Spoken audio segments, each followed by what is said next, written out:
You have exactly 24 hours to pack your junk and get out because this house is mine now. My stepson Derek spat those words at me right after we buried his mother. He stood there in his custom suit looking at me like I was a piece of garbage stuck to his shoe. He had absolutely no idea that this poor grieving old man in a worn-out flannel shirt actually owned a supply chain technology empire worth $159 million. I did not yell. I did not beg. I simply picked up my bag, walked out to my rusty truck, and made a single phone call to my corporate lawyer. By that evening, my stepson's key no longer worked. Before I continue this story, let me know where you are watching from in the comments below. Hit like and subscribe if you have ever had to stand up to entitled family members who completely underestimated your worth and tried to walk all over you. The rain in Seattle has a particular way of sinking right into your bones, but it feels infinitely colder on the day you bury the woman you love. The lakeside house was finally quiet.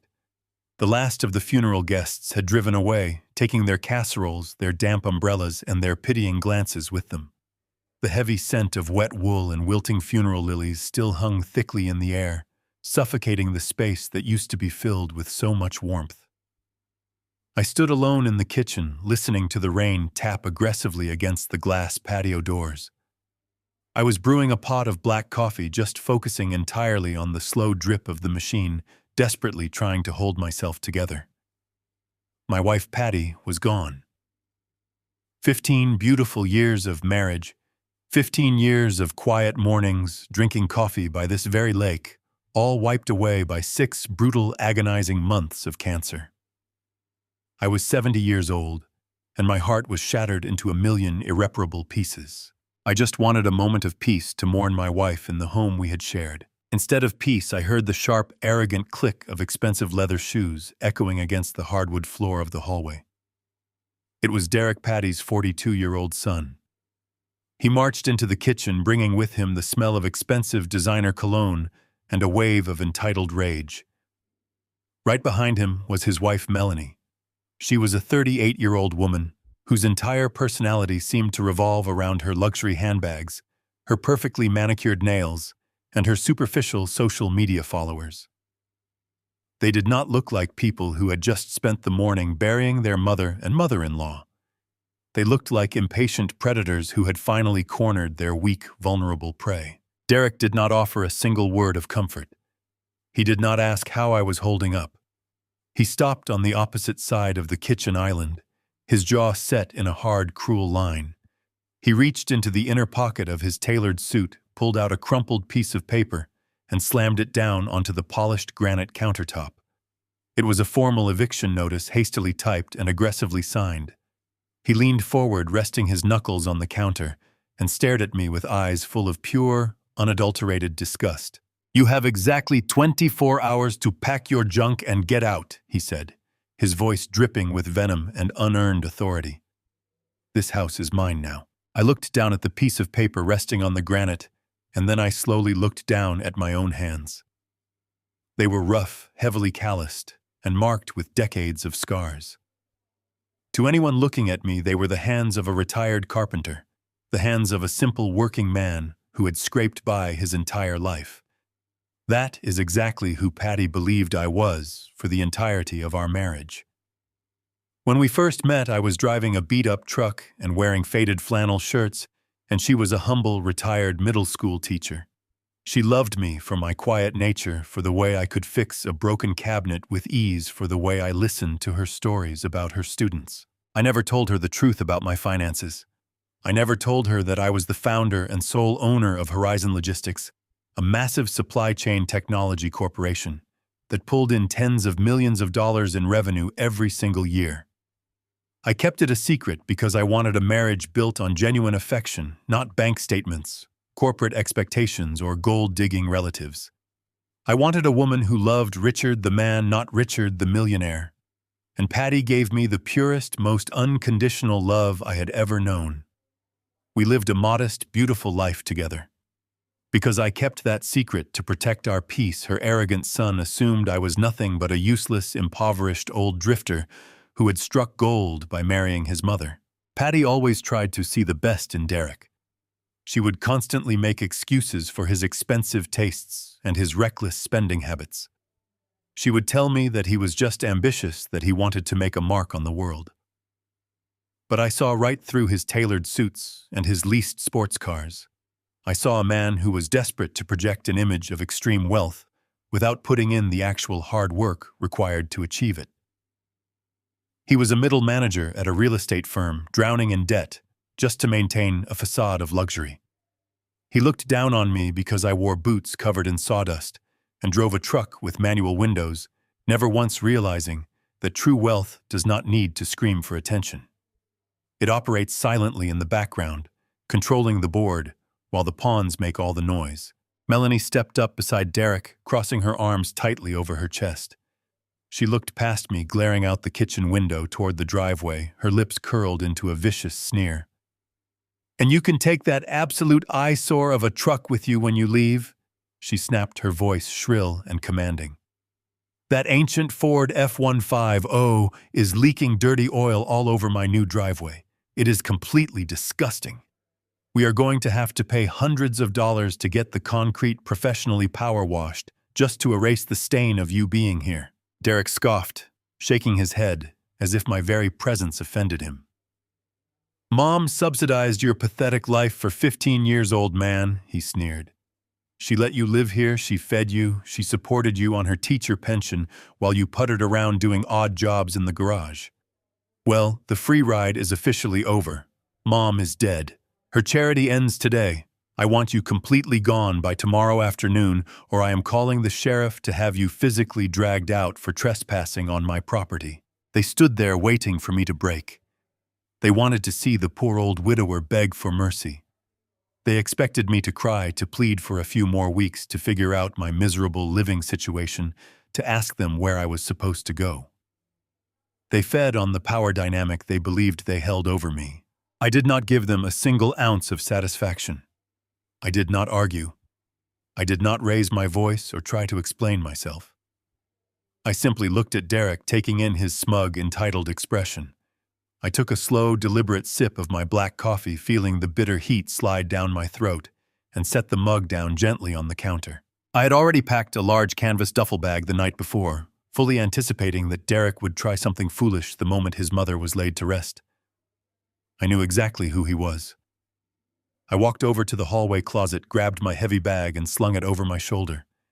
I walked right past them, completely ignoring Melanie's dramatic sigh of relief, without saying a single word in my defense. I stepped out into the freezing Seattle rain, letting the cold water hit my face, and climbed into the driver's seat of my rusty 2005 Ford F-150.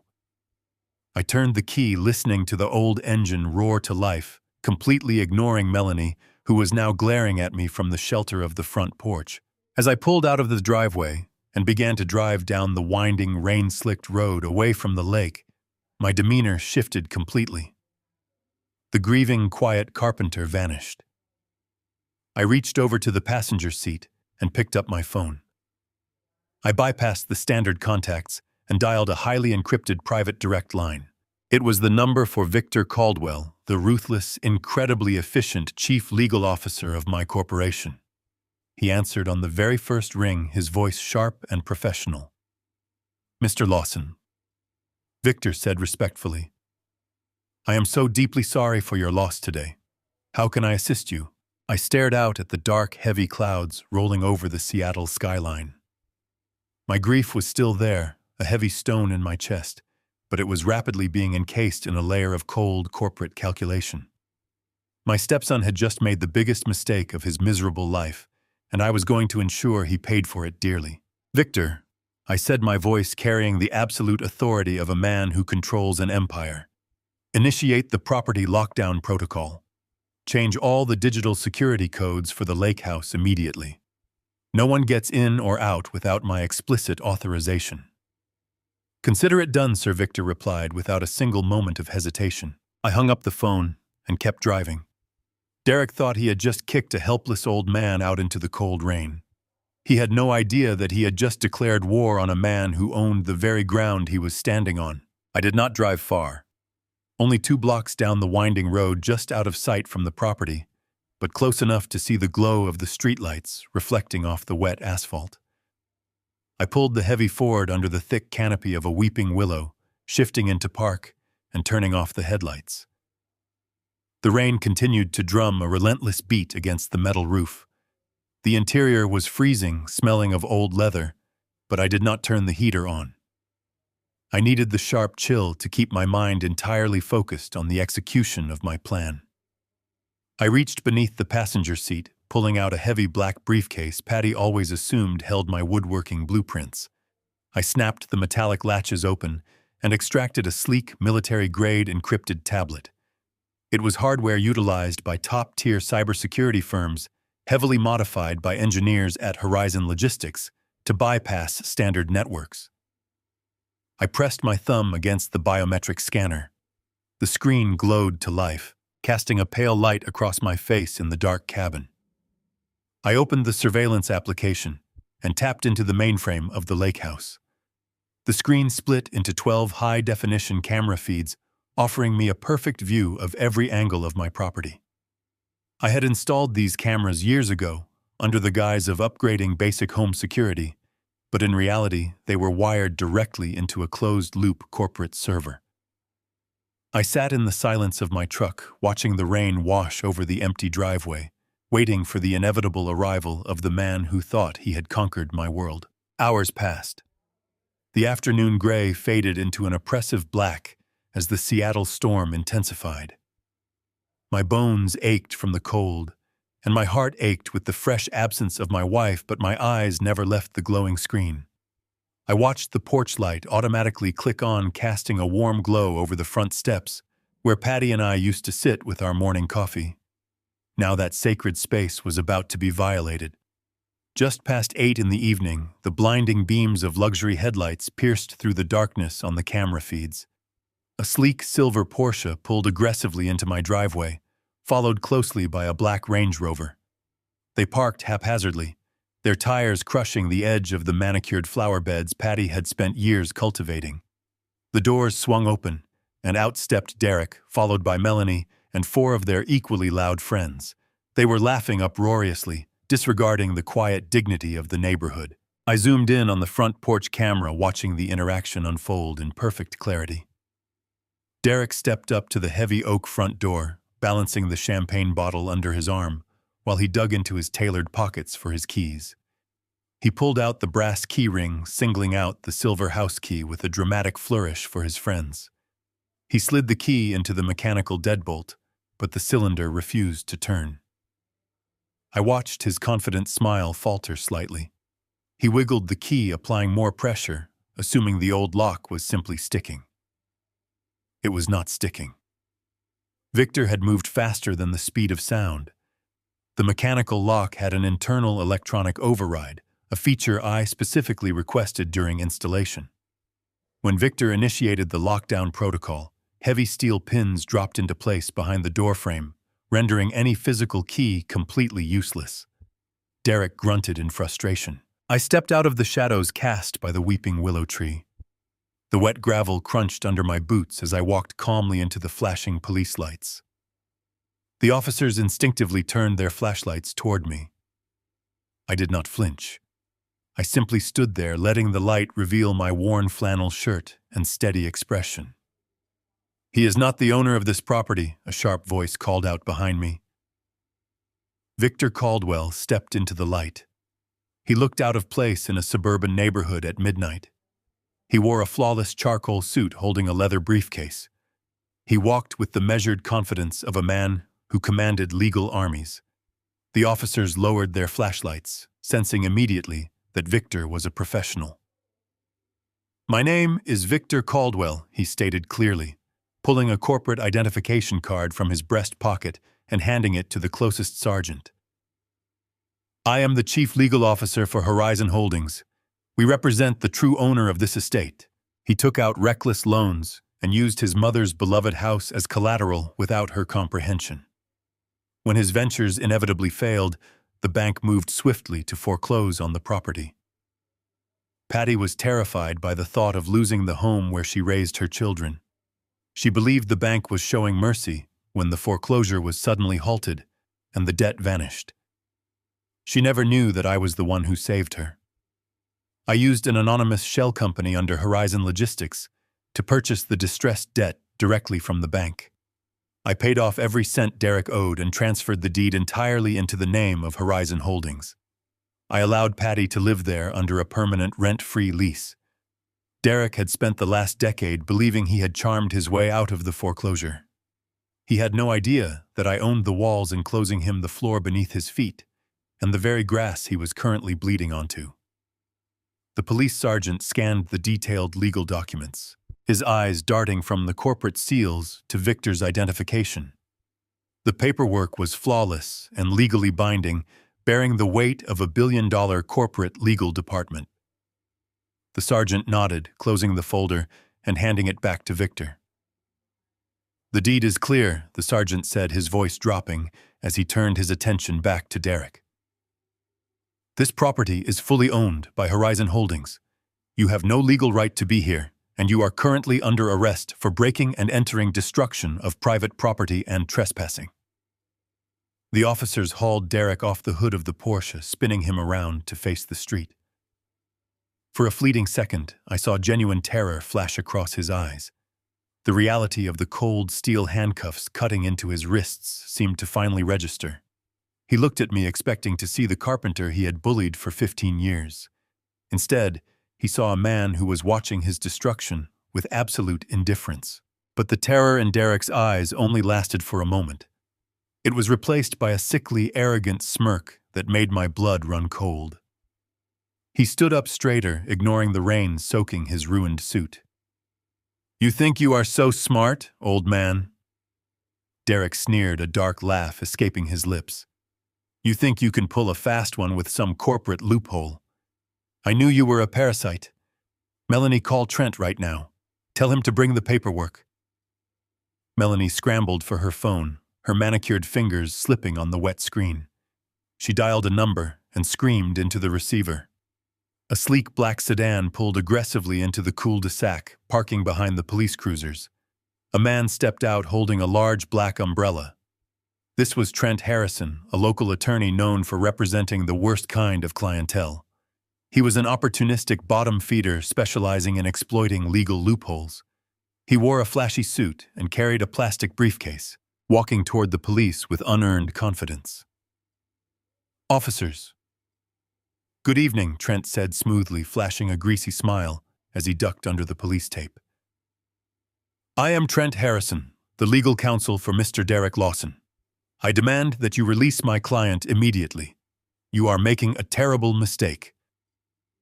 Victor stepped forward, his towering presence making the sleazy lawyer look small. "My client possesses the original unencumbered deed to this property," Victor stated. "Your client is a trespasser who committed a felony by destroying a glass door to gain entry." Trent chuckled, a grating sound that barely carried over the pouring rain. He popped the latches on his plastic briefcase and pulled out a single neatly folded document enclosed in a clear plastic sleeve. He held it up triumphantly for the police sergeant to see. "That corporate deed might have been legally valid yesterday," Trent said smoothly, his eyes darting toward me with a malicious glint. "But I hold in my hands the last will and testament of Patricia Lawson, officially notarized and legally binding. In this document signed merely 2 weeks ago, Patricia expressly revokes any prior property arrangements, dissolves any corporate lease agreements, and legally transfers all her remaining assets, including her full equity in this estate, directly and solely to her biological son, Derek." The police sergeant frowned, shining his heavy flashlight over the document. He examined the notary stamps, the legal phrasing, and finally the signature at the bottom of the page. He let out a long, heavy, frustrated sigh. "I am sorry, Mr. Caldwell," the sergeant said, handing the paper back to Trent. "If there is a newly signed notarized will claiming inherited equity of the property, this becomes a highly complex probate dispute. We cannot arrest a man for entering a home he holds a legally documented claim to inherit. This is no longer a criminal trespass issue. This is a civil court matter. Unlock his handcuffs." Derek rubbed his red, chafed wrists, a massive, victorious grin spreading across his face. The officers backed away, shaking their heads. I stood frozen, staring fixedly at the document in Trent's hand. I was staring at the ink signature scrawled across the bottom line. It was Patricia's name, but the letters were jagged, chaotic, and heavily distorted. The date next to the signature was clearly printed. It was exactly 14 days ago. 14 days ago, the cancer had fully metastasized. 14 days ago, doctors had moved her into palliative care and administered heavy, continuous doses of morphine. 14 days ago, my beautiful wife had slipped into a deep, unresponsive coma from which she never woke up. She could not speak. She certainly could not hold a pen. A cold, murderous realization firmly anchored itself in the deepest part of my mind. Derek had not just forged a document. He had stood over the frail body of his own mother. He had forced a dying woman to sign away her life. My stepson was a monster, and I was going to destroy him. The morning sun did not break through the thick Seattle clouds. Instead, a dull gray light seeped across the city, matching the heavy resolve that solidified in my chest overnight. I had not slept a single minute. The image of that chaotic signature on the fake will burned into my memory. I left the lake house before dawn, leaving the shattered patio glass untouched, a physical reminder of the boundary my stepson crossed.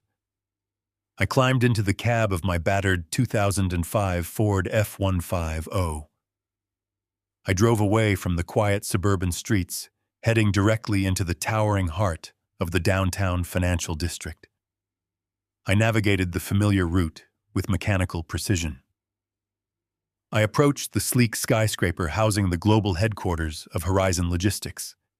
To the casual observer, I was just a tired old man in a rusty pickup truck who took a wrong turn.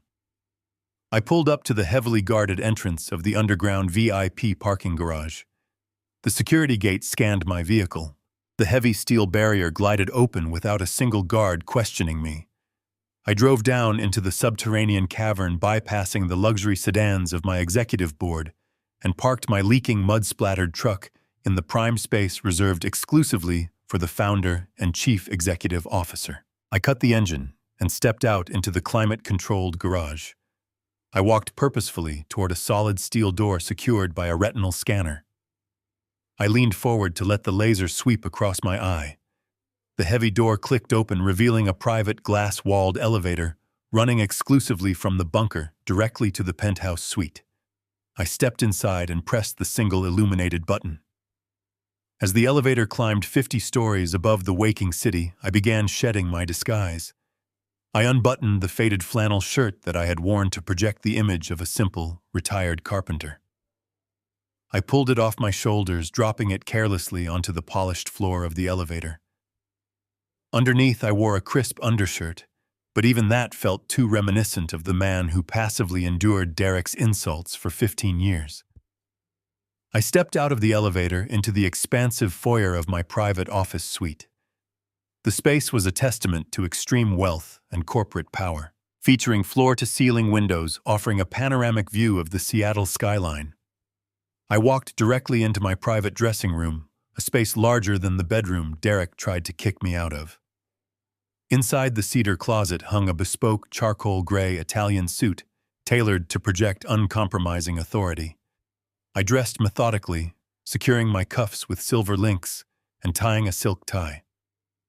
I slid my arms into the perfectly fitted jacket, feeling the fine wool settle onto my shoulders. When I looked into the mirror, the grieving widower was completely gone. Staring back at me was the ruthless corporate titan who had built an international supply chain empire from nothing. I was no longer a victim. I was the executioner. I walked out of my private suite and down the silent corridor toward the main executive boardroom. The thick carpet absorbed the sound of my footsteps, but my presence commanded the space entirely. I pushed open the heavy double doors and stepped into the massive room. The table was made of polished mahogany surrounded by high-backed leather chairs and equipped with holographic display screens. Victor Caldwell was already there, standing near the window, with his arms crossed, looking out over the city.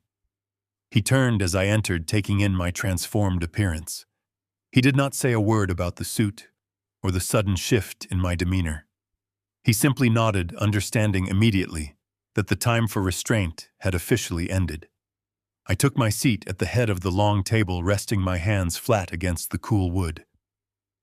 In less than 10 minutes, the heavy doors opened again, and a dozen men and women filed into the room. They moved quickly and silently, carrying encrypted laptops and physical files. This was not a standard corporate meeting. These were the absolute best minds Horizon Logistics employed. The cybersecurity division comprised of former military intelligence hackers and digital security experts. The forensic accounting team, ruthless financial trackers who could find a hidden penny buried beneath layers of international shell companies. They took their seats, opening their laptops and waiting for my instruction. I looked around the table, meeting the eyes of every single person in the room. They knew I had just buried my wife yesterday. They expected a somber, emotional address. Instead, my voice cut through the silence like a sharpened blade. I am not here to mourn today, I stated, my tone devoid of any warmth. I am here to dismantle a threat to my family and my property. The man who orchestrated this threat is my stepson, Derek.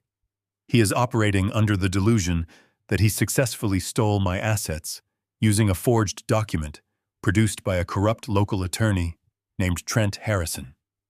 He is aided by his wife, Melanie. I paused, letting the names sink into the minds of my operatives.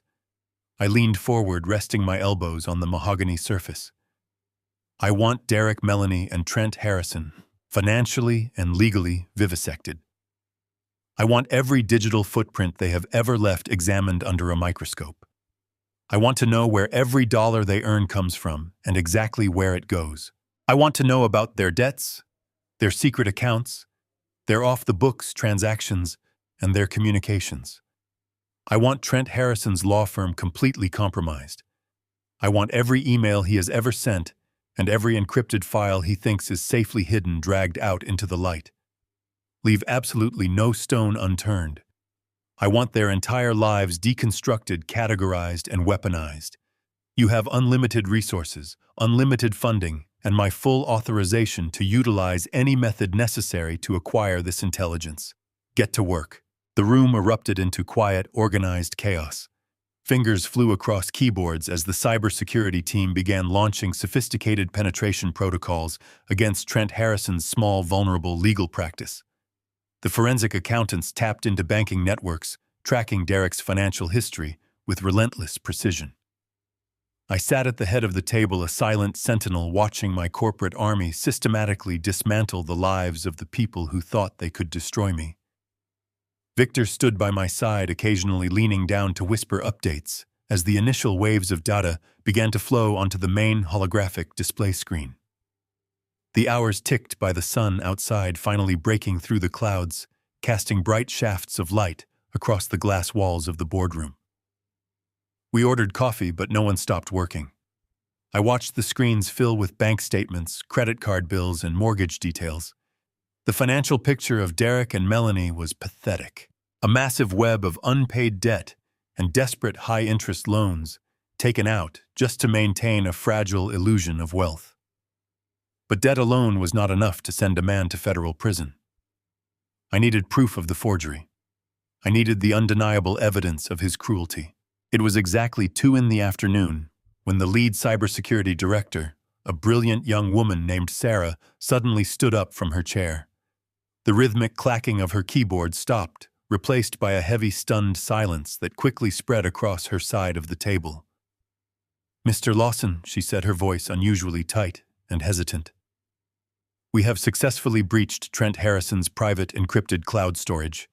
He uses a secondary server to keep leverage on his clients' files he deletes from his main network, but keeps hidden just in case he needs to blackmail them later." I stood up and walked slowly toward her workstation, Victor following closely behind me. "Put it on the main screen," I commanded. Sarah typed a quick sequence of commands, and the large holographic display at the end of the room flickered to life. "We bypassed his security," she continued, her eyes fixed on the monitor. "We were looking for digital drafts of the forged will, email communications regarding the notary stamp, anything connecting the lawyer to the physical document. But we found a video file instead. It was completely scrubbed from the local network, but Trent kept a compressed copy buried in a hidden folder labeled Insurance. The screen displayed a frozen frame of a video. It was grainy black and white footage, but the location was unmistakable. It was a sterile hospital room. Play it.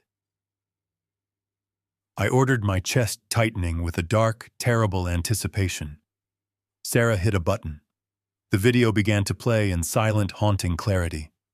It was a deleted security file illegally pulled from the servers of the Seattle Oncology Center. The timestamp in the corner confirmed it was recorded exactly 14 days ago at 2 a.m, and there, captured in the stark, unforgiving light of the hidden medical camera, was the undeniable proof of a monstrous, unforgivable crime. The black and white footage flickered on the massive holographic display, casting long, moving shadows across the polished mahogany table of the boardroom. The silence in the room was absolute, heavy with a collective sense of revulsion. Every member of my elite cybersecurity and forensic accounting team sat frozen, their eyes locked on the screen. The scene unfolding before us was from the intensive care unit at the Seattle Oncology Center. The digital timestamp in the upper right corner glowed a pale green, reading 2 a.m, exactly 14 days prior. The hospital room was steeped in darkness, save for the rhythmic, pulsing glow of the life support monitors.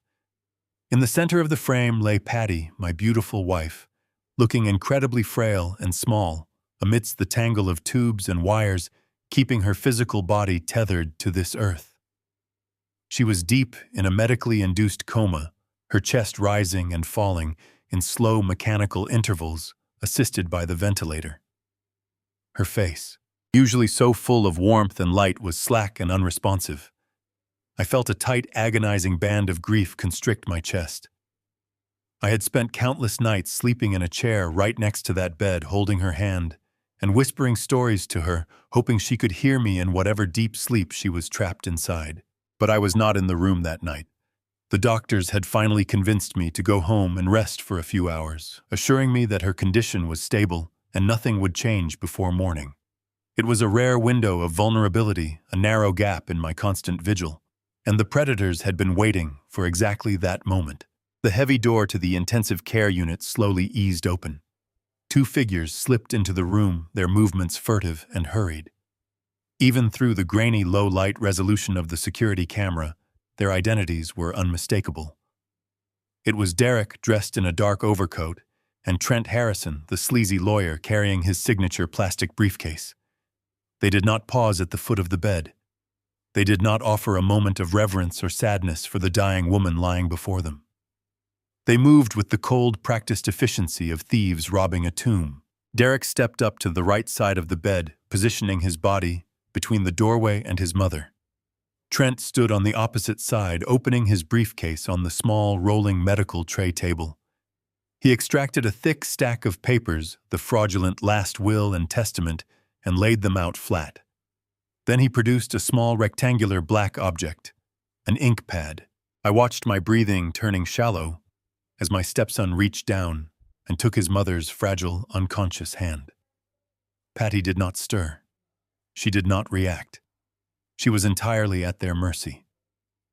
Derek showed absolutely no hesitation. He did not flinch as he gripped her wrist, manipulating her limp fingers with a callous, rough precision. He pressed her right thumb firmly down onto the black ink pad coating her skin. Trent quickly slid the final page of the legal document toward the edge of the tray table. Derek guided his mother's hand over the paper, pressing her ink-stained thumb hard against the signature line. He held it there for several seconds, ensuring a clear, undeniable print. When he pulled her hand away, a dark smudge marred the pristine white paper. Trent immediately leaned over the document, producing a silver pen from his jacket pocket. He scribbled his own signature as a witness and stamped the page with his official notary seal, validating the atrocity. Derek roughly dropped Patty's hand back onto the pale hospital sheets. He did not bother to wipe the ink from her thumb. He simply turned away, snatched the folder from Trent, and the 2 men quickly exited the room, disappearing back into the dark corridor. The heavy door swung shut behind them, leaving my wife alone with the blinking machines and the physical mark of her son's ultimate betrayal. The video ended, the screen freezing on the final frame of Patty's hand resting limply on the bed. The silence in the boardroom was no longer just respectful. It was volatile. My team looked at me, waiting for a reaction, waiting for the grieving widower to break down. But the man who loved Patty was no longer the one running the room. The grief that had consumed me for the past 24 hours crystallized, hardening into a terrifying, calculated rage. I felt a profound chemical shift in my brain. The sadness was completely eradicated, replaced by a singular burning focus. Derek was not just a spoiled, entitled brat who made a poor decision. He was a monster. He was a predator who had violated the sanctity of his own mother's deathbed for financial gain. At that precise moment, my objective shifted entirely. I no longer just wanted to see Derek arrested. A simple prison sentence felt entirely inadequate for the magnitude of his crime. Federal prison would feed him, clothe him, and give him a bed. It would be a temporary inconvenience. I wanted something far worse. I wanted him completely dismantled. I wanted to tear down every pillar of his arrogant, superficial life until there was absolutely nothing left but ash. I wanted to strip him of his wealth, his career, his marriage, and his dignity. I wanted him to feel the exact same total crushing helplessness that Patty must have felt when he forced her hand onto that paper. I was going to ruin him so thoroughly that his name would become a cautionary tale. Victor stood perfectly still beside me, recognizing the dangerous shift in my posture. He did not offer condolences. He knew I did not need them. He simply waited for the order. "Prepare a comprehensive legal strategy for extreme punitive action," I said, my voice eerily calm, cutting through the silence of the room. "We do not just hand this over to the police. We build a cage so tight that when the authorities finally come for him, he will have absolutely nothing left to his name. I want his assets liquidated. I want his reputation destroyed." Before Victor could respond, the heavy mahogany doors at the back of the boardroom burst open. The lead forensic accountant, a sharp, meticulous man named David, rushed into the room. He was holding a sleek digital tablet, his face pale completely, ignoring the usual corporate decorum required in my presence. "Mr. Lawson," David said, breathing heavily as he hurried toward the head of the table. "I apologize for the interruption, but we have found the motive. We know exactly why he was desperate enough to forge the will 2 weeks ago." "Put it on the screen," I commanded. David quickly connected his tablet to the boardroom mainframe. The frozen image of the hospital room vanished, replaced by a complex, interconnected web of financial transactions, offshore wire transfers, and encrypted communications. Red lines pulsed across the screen, linking Derek's personal banking details to a series of heavily obscured shell companies operating out of the Cayman Islands. "Derek is completely broke," David explained, pointing to a massive, glaring, negative balance hovering over his financial profile. "He has been running a massive deficit for years, using new credit lines to pay off old ones, but the traditional banks cut him off entirely 6 months ago. To maintain his lifestyle, and to feed a catastrophic cryptocurrency gambling addiction, he turned to alternative lending sources. Alternative lending sources." Victor repeated, his eyes narrowing. "You mean the black market?" "Exactly," David confirmed, swiping the screen to pull up a series of threatening, encrypted text messages that the cyber team had just decrypted from Derek's phone backups. He owes $2.5 million to an underground loan shark syndicate operating out of the Pacific Northwest. "These are not standard debt collectors, Mr. Lawson. This organization has documented ties to organized crime. They do not send collection letters. They send enforcers." I stared at the staggering figure on the screen. $2.5 million. It was a sum that a mid-level real estate manager could never hope to repay through legitimate means. "Look at the dates on the communications." David continued, zooming in on a particularly aggressive message sent to Derek from an untraceable burner phone. The syndicate gave him a final extension 3 weeks ago. They told him that if he did not provide full payment within 30 days, they would begin seizing his physical assets and pursuing extreme physical collateral. 30 days. I repeated slowly, letting the timeline piece itself together in my mind. He received the final threat 3 weeks ago. 1 week later, he sneaks into the hospital and forces his dying mother to sign over her estate. He needed the lake house. He needed the property to liquidate it and pay off the syndicate before they came for his life. Yes, sir, David nodded gravely. The deadline for the $2.5 million payment is in exactly 6 days. If he does not secure the funds by the end of the week, the syndicate will execute their threats. That is why he was so desperate to evict you yesterday. He needs to leverage the property for a high-speed commercial loan immediately. The puzzle was finally complete.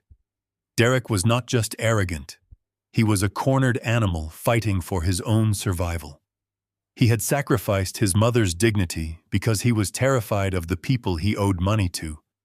He thought he had found the perfect escape route by stealing my house. A slow, cold smile spread across my face. It was not a smile of joy, but of absolute terrifying predatory anticipation. Derek had unwittingly handed me the exact weapon I needed to destroy him. Victor, I said, turning to my chief legal officer. You have extensive contacts in the alternative asset management sector.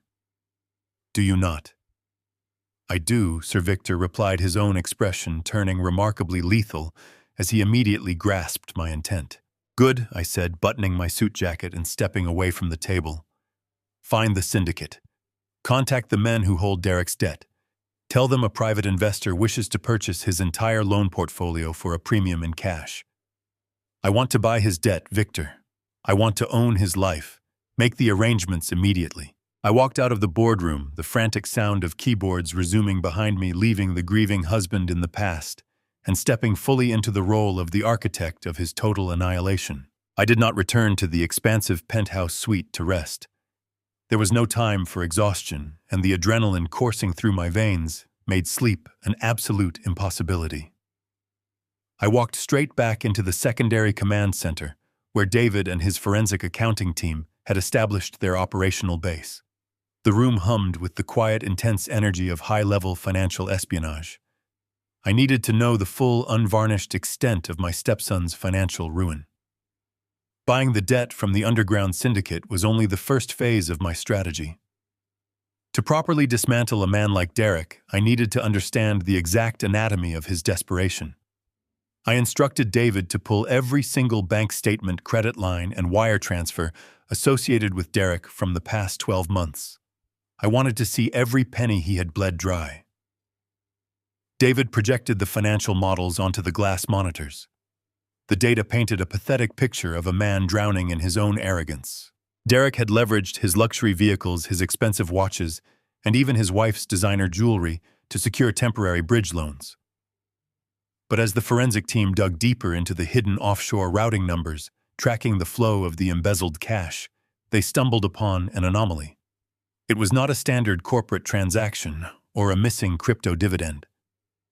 It was a recurring withdrawal originating from the dedicated private medical trust I had established 6 months ago. When the cancer had aggressively returned, Patty's health declined with terrifying speed. I had immediately set up an untouchable private escrow account funded with $500,000 of my own personal wealth.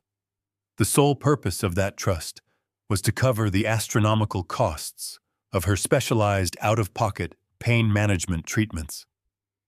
These were experimental, highly targeted therapies and premium analgesic medications not covered by standard insurance, designed specifically to ensure she would not suffer during her final days. Because my wealth was a secret, I had quietly funneled this money through a discreet medical grant, allowing Derek, who held the legal medical proxy, to manage the administration of the funds.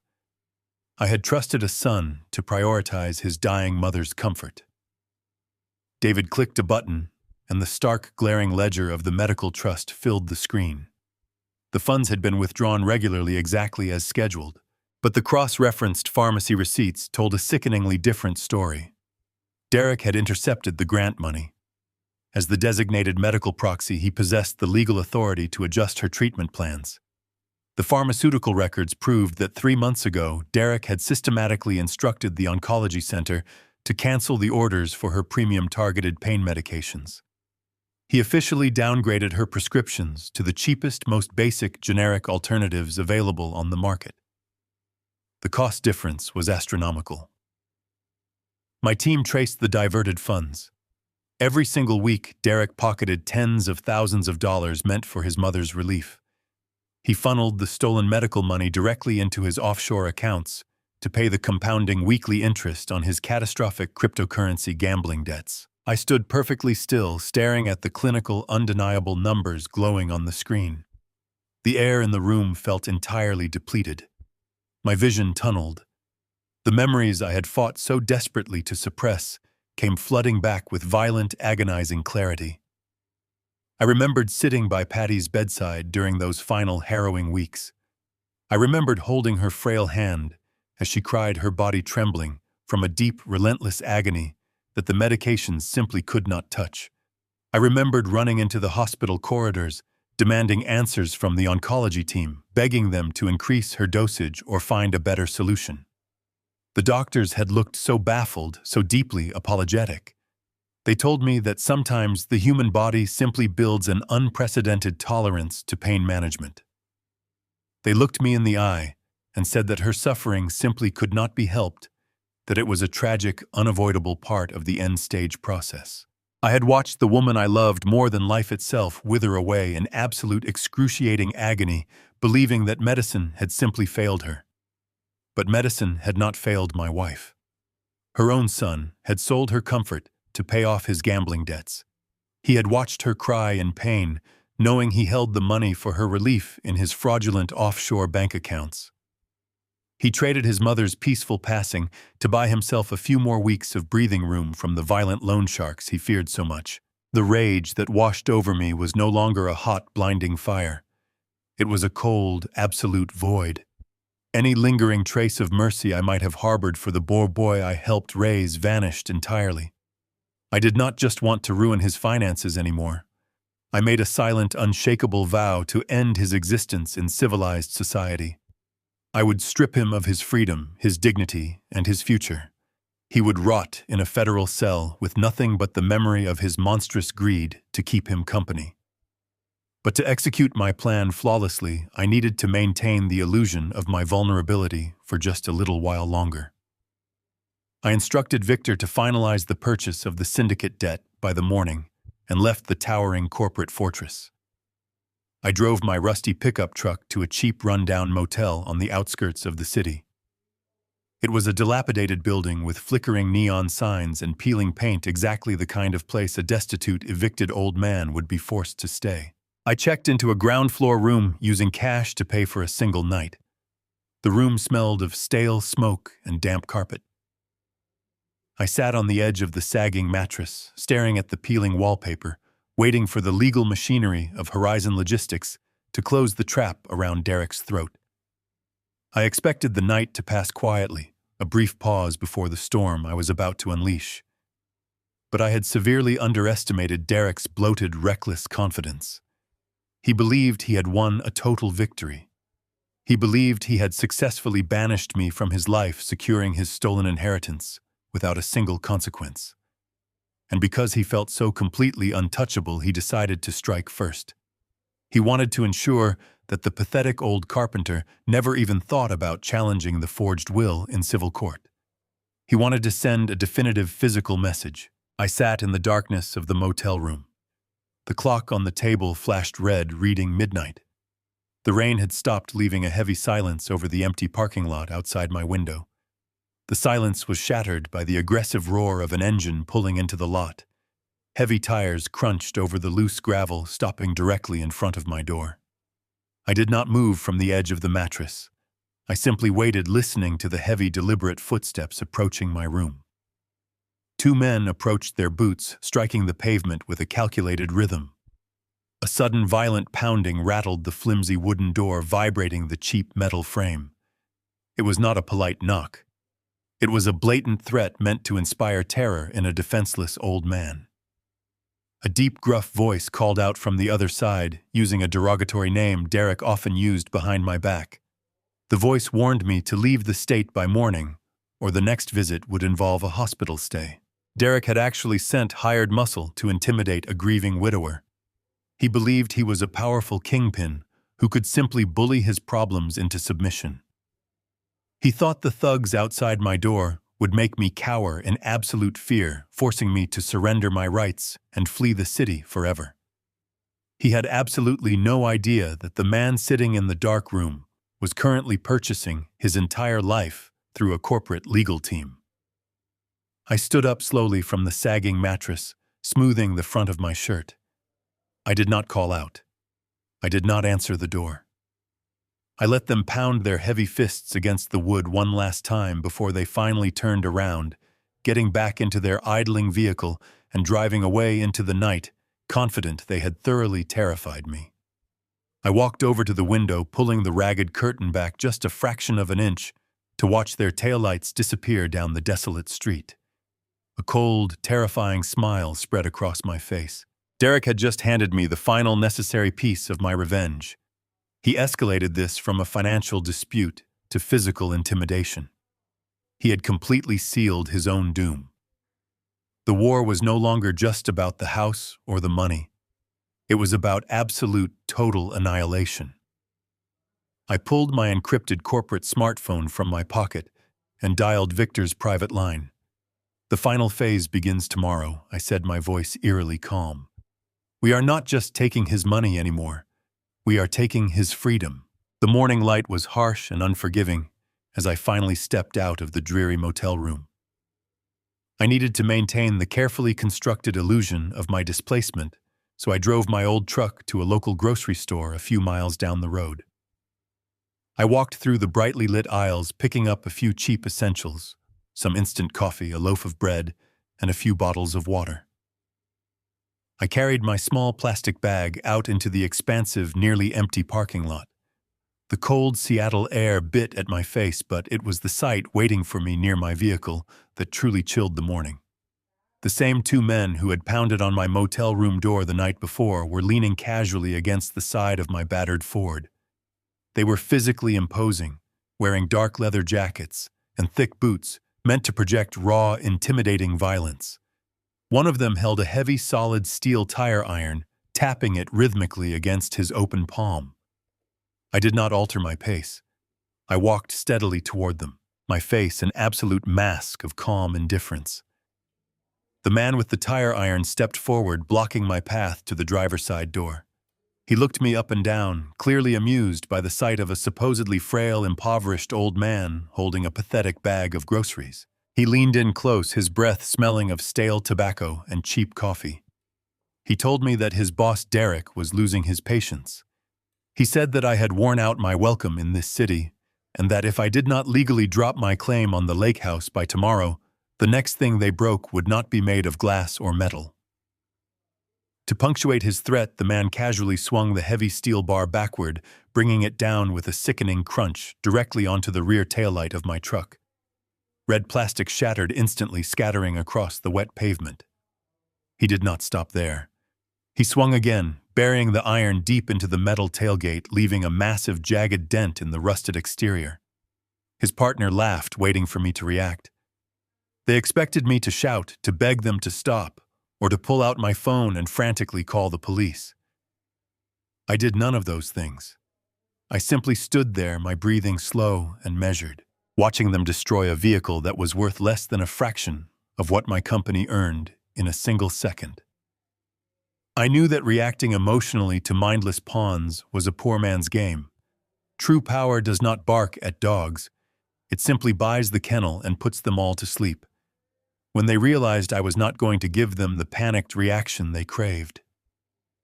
The enforcer spat on the ground near my boots, muttered a final threat, and they both walked away to a waiting sedan. I placed my groceries in the cab, completely unfazed by the shattered plastic under my feet. As I settled into the cold driver's seat, a relentless buzzing vibration began to emit from the glove compartment.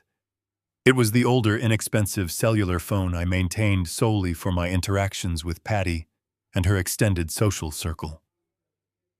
I pulled the device out and unlocked the screen.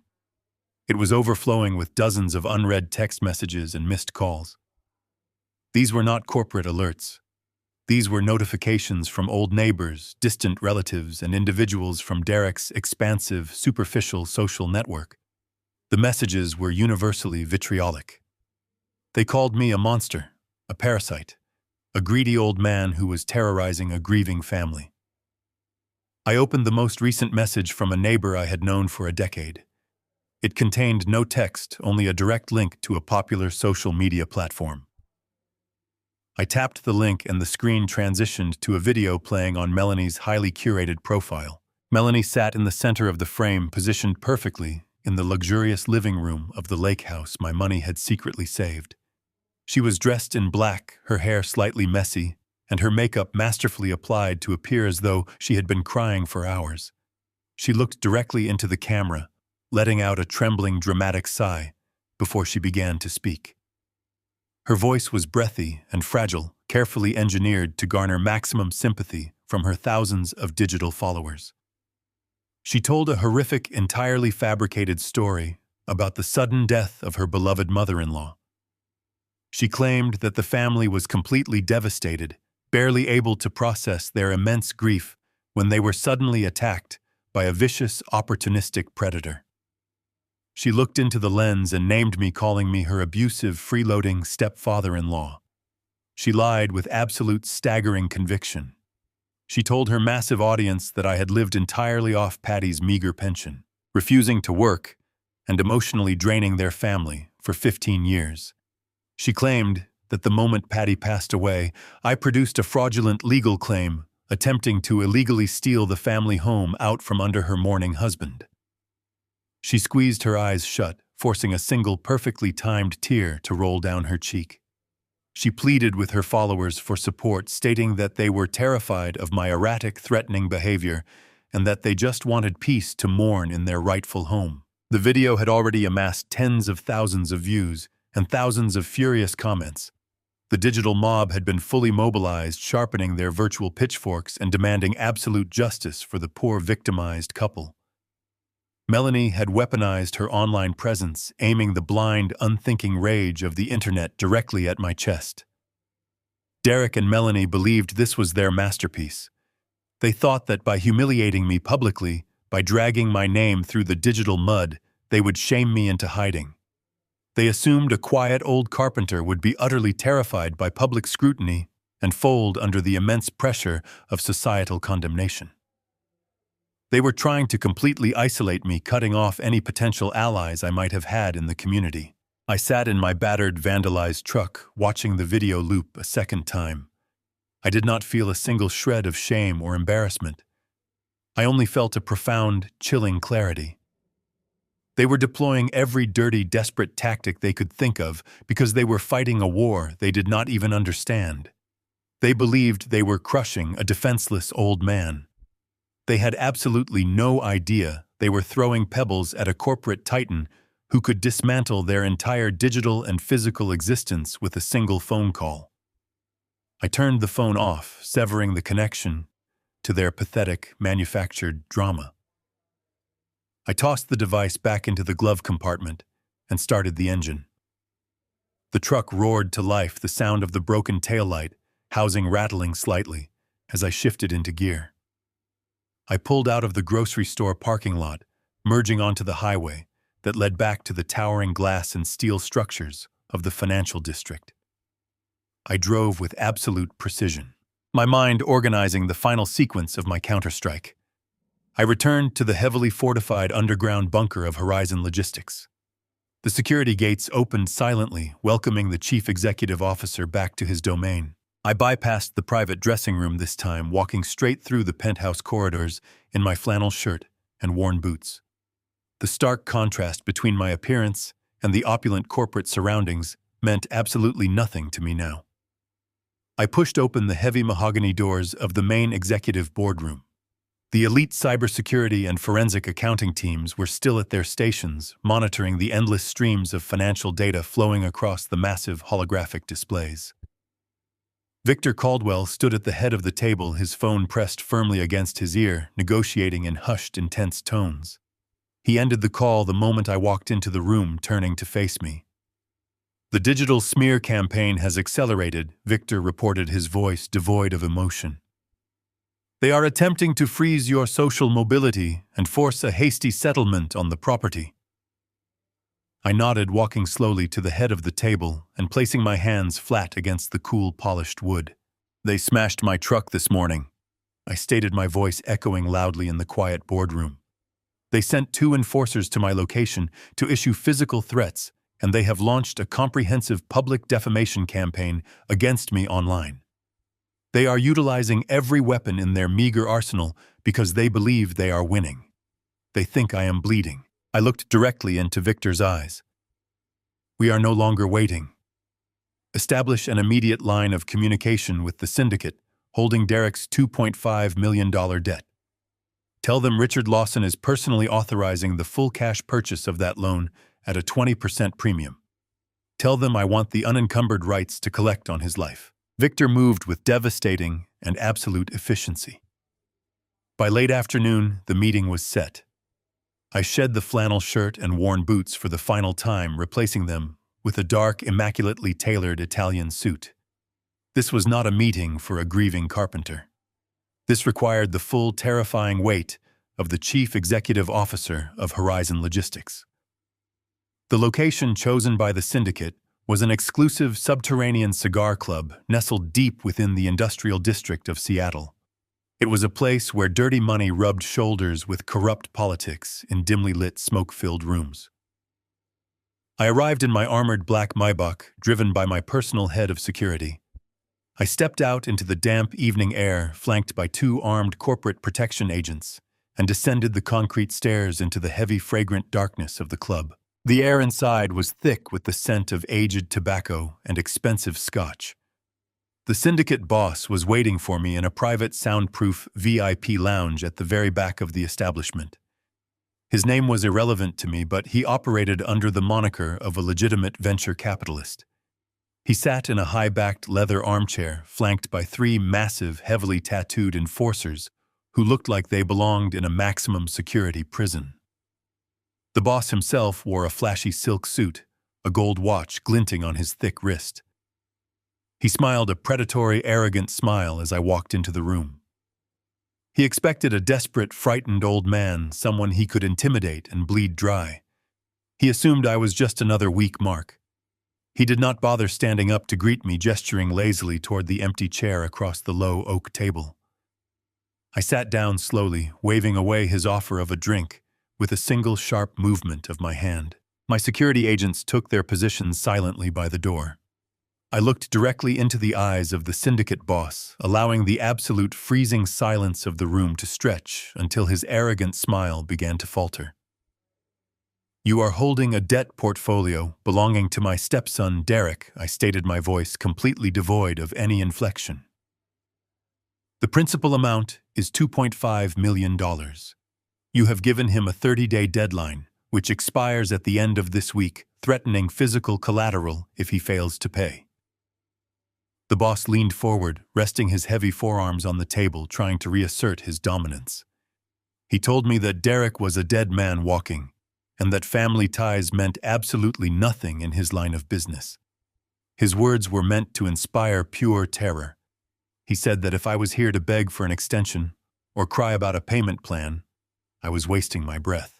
I am not here to ask for a payment plan, I replied, maintaining unbroken, unblinking eye contact. I represent a proxy investment firm operating under the umbrella of Horizon Holdings. I am here to purchase Derek's entire debt portfolio from you right now in cash. I will pay the $2.5 million principal plus a 20% premium for the immediate unencumbered transfer of all collection rights. $3 million wired into your offshore accounts within the next 60 seconds. The boss froze the cigar halfway to his mouth. The sneer completely vanished from his face, replaced by a sudden, profound confusion. His greed blinded him completely. His enforcers shifted uncomfortably in the shadows. They were accustomed to violence, to desperate men crying and pleading for their lives. They were entirely unequipped to handle a man who casually offered to buy a multi-million-dollar illicit debt portfolio as if it were a simple real estate transaction. He narrowed his eyes, studying my tailored suit, the flawless posture of my security detail, and the absolute dead silence of my demeanor. It was in that exact moment that the street-level criminal realized he was sitting across from an apex predator. He understood that while his syndicate used baseball bats and intimidation to collect their debts, I used corporate acquisitions and armies of forensic lawyers to utterly annihilate my enemies. He saw the cold, mechanical ruthlessness in my eyes, a legal corporate cruelty that was infinitely more dangerous than anything he could ever deploy on the streets. He realized that I did not want to save Derek. I wanted to own him. I wanted the legal right to completely destroy him, and I was willing to pay a massive premium for the privilege of holding the blade myself. $3 million, the boss repeated, his voice losing all its previous bravado. You want to buy his debt just so you can be the one to break his legs. I do not break legs, I answered smoothly, sliding a sleek encrypted digital tablet across the mahogany table. I break lives. Now, do we have a deal, or do I need to instruct my cybersecurity division to begin forwarding your offshore banking routing numbers to the federal authorities? The threat was elegant, undeniable, and instantaneous. The boss swallowed hard, looking at the tablet. It displayed a fully authorized, irrevocable wire transfer, waiting only for his digital signature to release the funds. He did not hesitate. He reached out with a thick, trembling finger and signed his name across the glowing screen, officially transferring the entire debt portfolio, along with all associated collection rights, directly to my proxy firm. The tablet chimed quietly, confirming the transfer. $3 million vanished from my corporate accounts, and in exchange I became the absolute legal proprietor of my stepson's life. I stood up, buttoning my suit jacket, and looked down at the syndicate boss one final time. "A pleasure doing business with you," I said softly. I turned and walked out of the smoke-filled room, my security agents trailing silently behind me. As I stepped back out into the freezing Seattle night and climbed into the back of my armored Maybach, Victor handed me a physical copy of the transferred debt contract. The paper felt heavy in my hands. Derek was no longer just a man who had disrespected me. He was my property. I owned his massive, suffocating debt, which meant I possessed the legal authority to seize his bank accounts, garnish his wages, and repossess every single luxury item he had ever purchased using stolen money. The trap was closing tighter with every passing second, but Derek was not the only one frantically trying to survive the impending collapse. As my car glided smoothly through the dark city streets, returning to the corporate headquarters, the encrypted tablet on my lap chimed with an urgent, high-priority notification. It was a direct message from David, the lead forensic accountant. Our cyber team had maintained continuous undetected surveillance on Melanie's personal devices since the operation began. David had just intercepted a massive, highly suspicious data packet originating from her private laptop at the lake house. I opened the secure file, reading the intercepted bank logs in the dim light of the luxury vehicle. While Derek was blindly relying on his forged will and his thuggish intimidation tactics to save him, his loving, devoted wife was secretly preparing to abandon ship. The surveillance feeds painted a vivid, pathetic picture of a marriage built entirely on greed and superficiality. Melanie was sitting in the living room of my house, her perfectly manicured fingers flying across her keyboard. She was systematically, quietly liquidating their joint savings accounts. Every single dollar they had left, money Derek desperately needed to maintain his illusion of wealth, was being siphoned away. She was initiating rapid, untraceable wire transfers, moving hundreds of thousands of dollars out of their shared domestic accounts and depositing them directly into a hidden private offshore fund, registered exclusively in her maiden name. She knew Derek was drowning in debt. She knew the loan sharks were circling, and she knew the fake will was a desperate, incredibly dangerous gamble. She had absolutely no intention of standing by her husband when the financial walls finally crashed down around him. She was securing her own escape, hoarding the stolen cash to ensure she could flee the country the moment Derek was inevitably destroyed.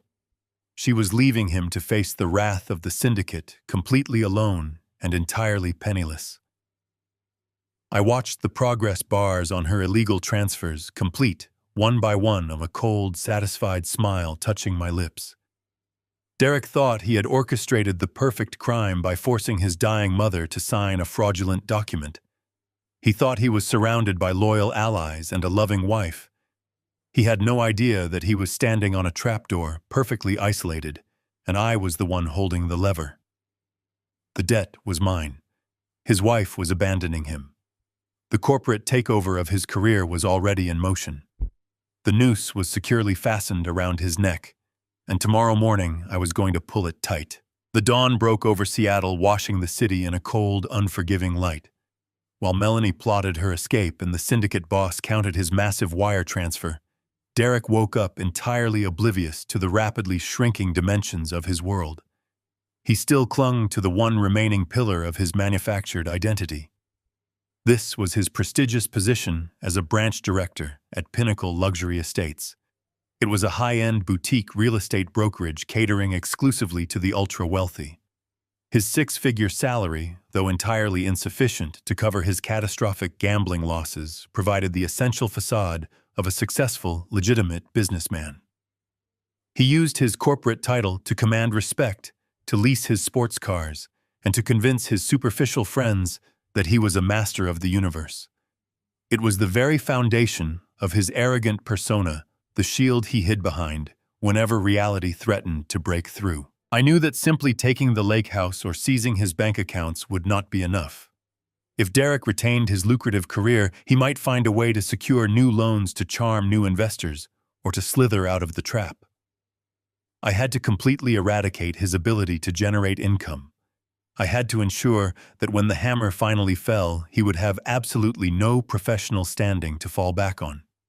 He needed to be rendered entirely powerless.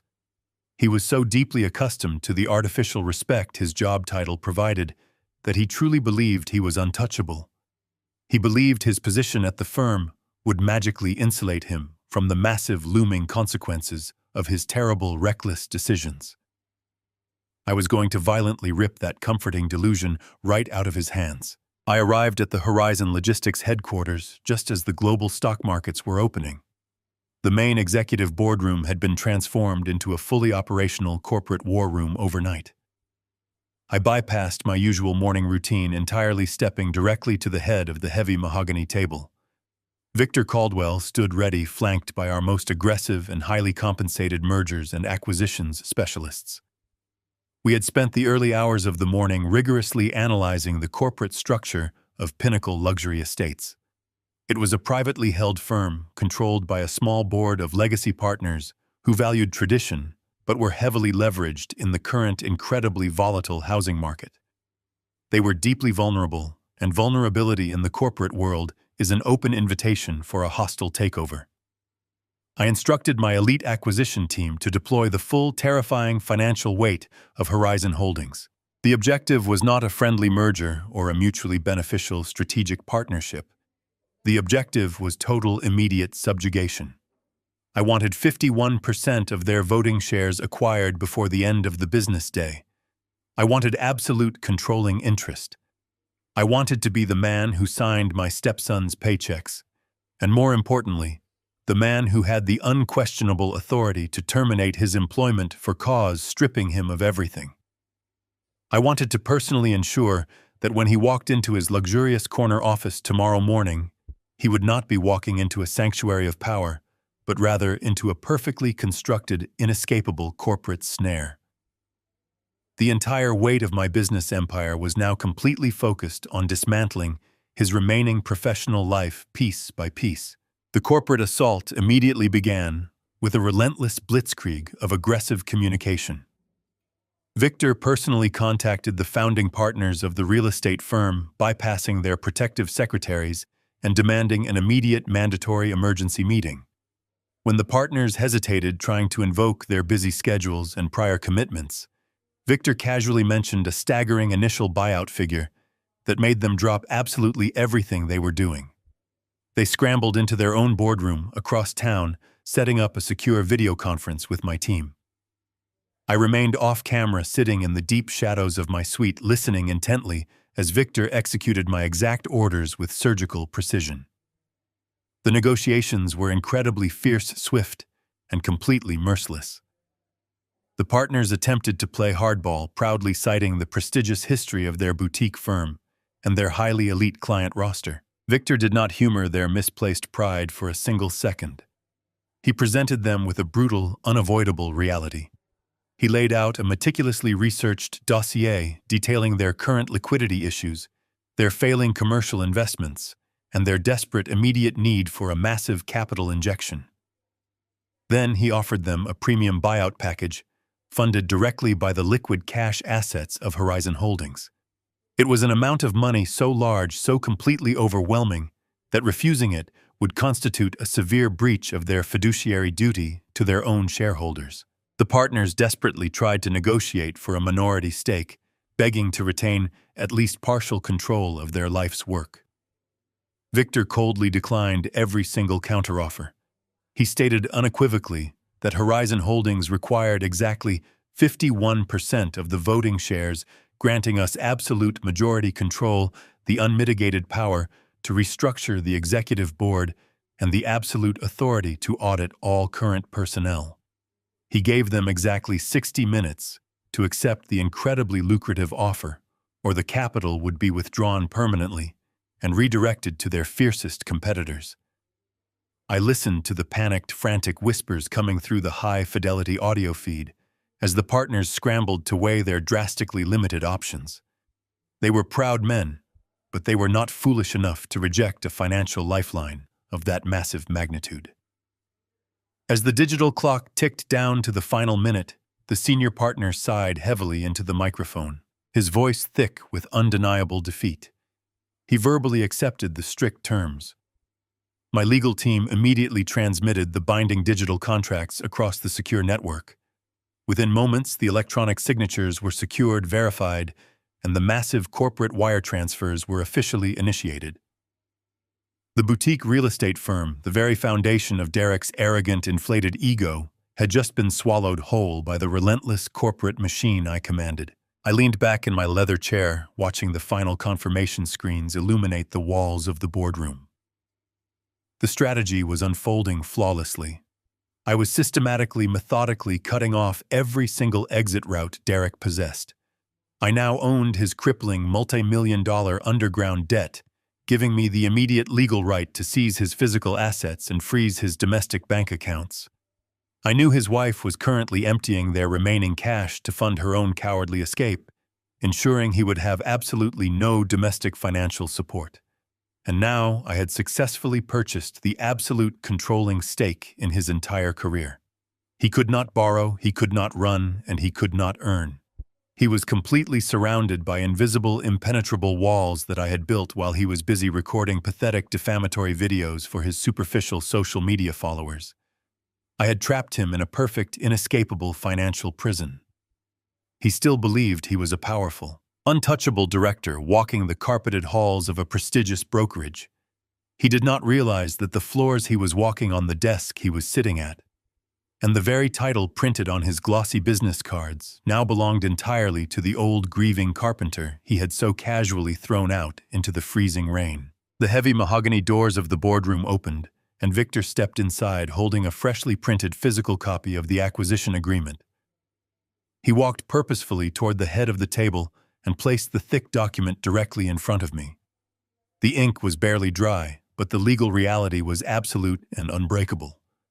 "The acquisition is finalized," Sir Victor stated, his voice ringing with quiet, profound satisfaction. "Horizon Holdings now officially holds a 51% controlling interest in Pinnacle Luxury Estates. You are now the ultimate executive authority over their entire operation, and by direct extension, you are now Derek's ultimate boss." I picked up the document, tracing my thumb over the gilded corporate seal pressed into the paper. The satisfaction was deep and resonating, but the operation was not yet completely finished. Derek was isolated financially and professionally, but he still clung to the delusional belief of his legal safety. He still believed the fraudulent last will and testament signed by his dying mother was an impenetrable shield that would ultimately grant him the lake house and somehow save him from total ruin. He relied entirely on the corrupt lawyer who facilitated the monstrous forgery. I looked up at Victor, my expression hardening, as I placed the heavy acquisition contract back onto the polished table. I have successfully taken his money. I have taken his professional pride, and I have taken his entire career, I said, softly, feeling a cold resolve settle within my chest. Victor nodded immediately, anticipating my next directive. "It is time to deal with the architect of the forgery," Victor replied, his eyes narrowing with a sharp, predatory focus. "It is time we handle Trent Harrison, the greedy coward who orchestrated this nightmare." I did not personally attend the meeting with Trent Harrison. Men like Trent feed on the emotional distress of their victims, and I refused to give him the satisfaction of seeing my face again. Instead, I dispatched Victor Caldwell. Victor did not operate with emotion. He operated with the cold, mechanical precision of a specialized corporate executioner.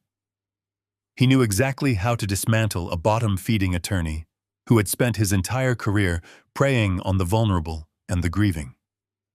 Trent was a coward who hid behind technicalities and fraudulent notary stamps, completely unequipped to survive a direct collision with the legal death squad employed by Horizon Logistics. The ambush was set for early evening.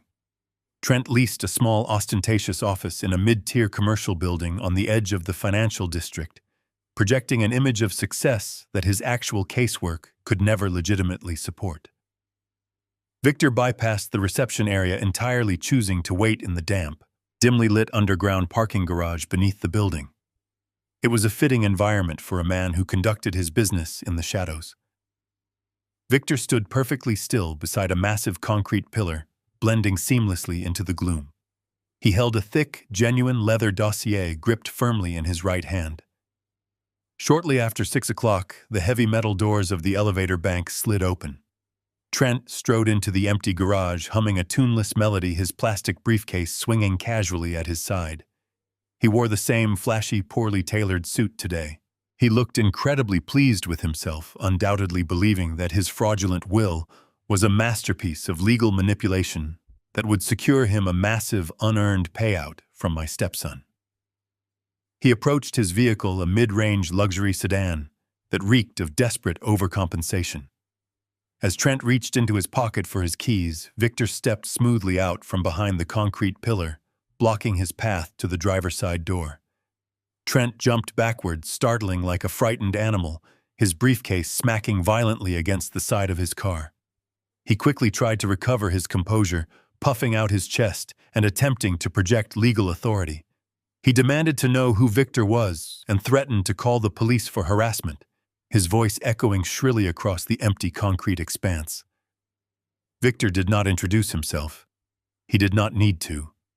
He simply stepped closer, invading Trent's personal space with an intimidating, absolute silence. Victor placed the heavy leather dossier directly onto the hood of Trent's sedan. He opened the cover with a sharp, deliberate flick of his wrist. He did not raise his voice. He spoke in a low, terrifyingly calm register that immediately drained the false bravado from Trent's face. "We are going to have a brief conversation about your future, Mr. Harrison Victor," stated, pinning the sleazy attorney in place with a dead, unwavering stare. "Or more accurately, we are going to discuss the permanent conclusion of your legal career and your impending federal incarceration." Trent tried to scoff loudly. He attempted to muster a dismissive laugh, but the sound died completely in his throat as Victor began to spread the documents across the hood of the car. These were not generic legal threats. This was a meticulously assembled chronicle of Trent's total destruction. Victor pulled out the high-resolution stills captured from the deleted Seattle Oncology Center security footage.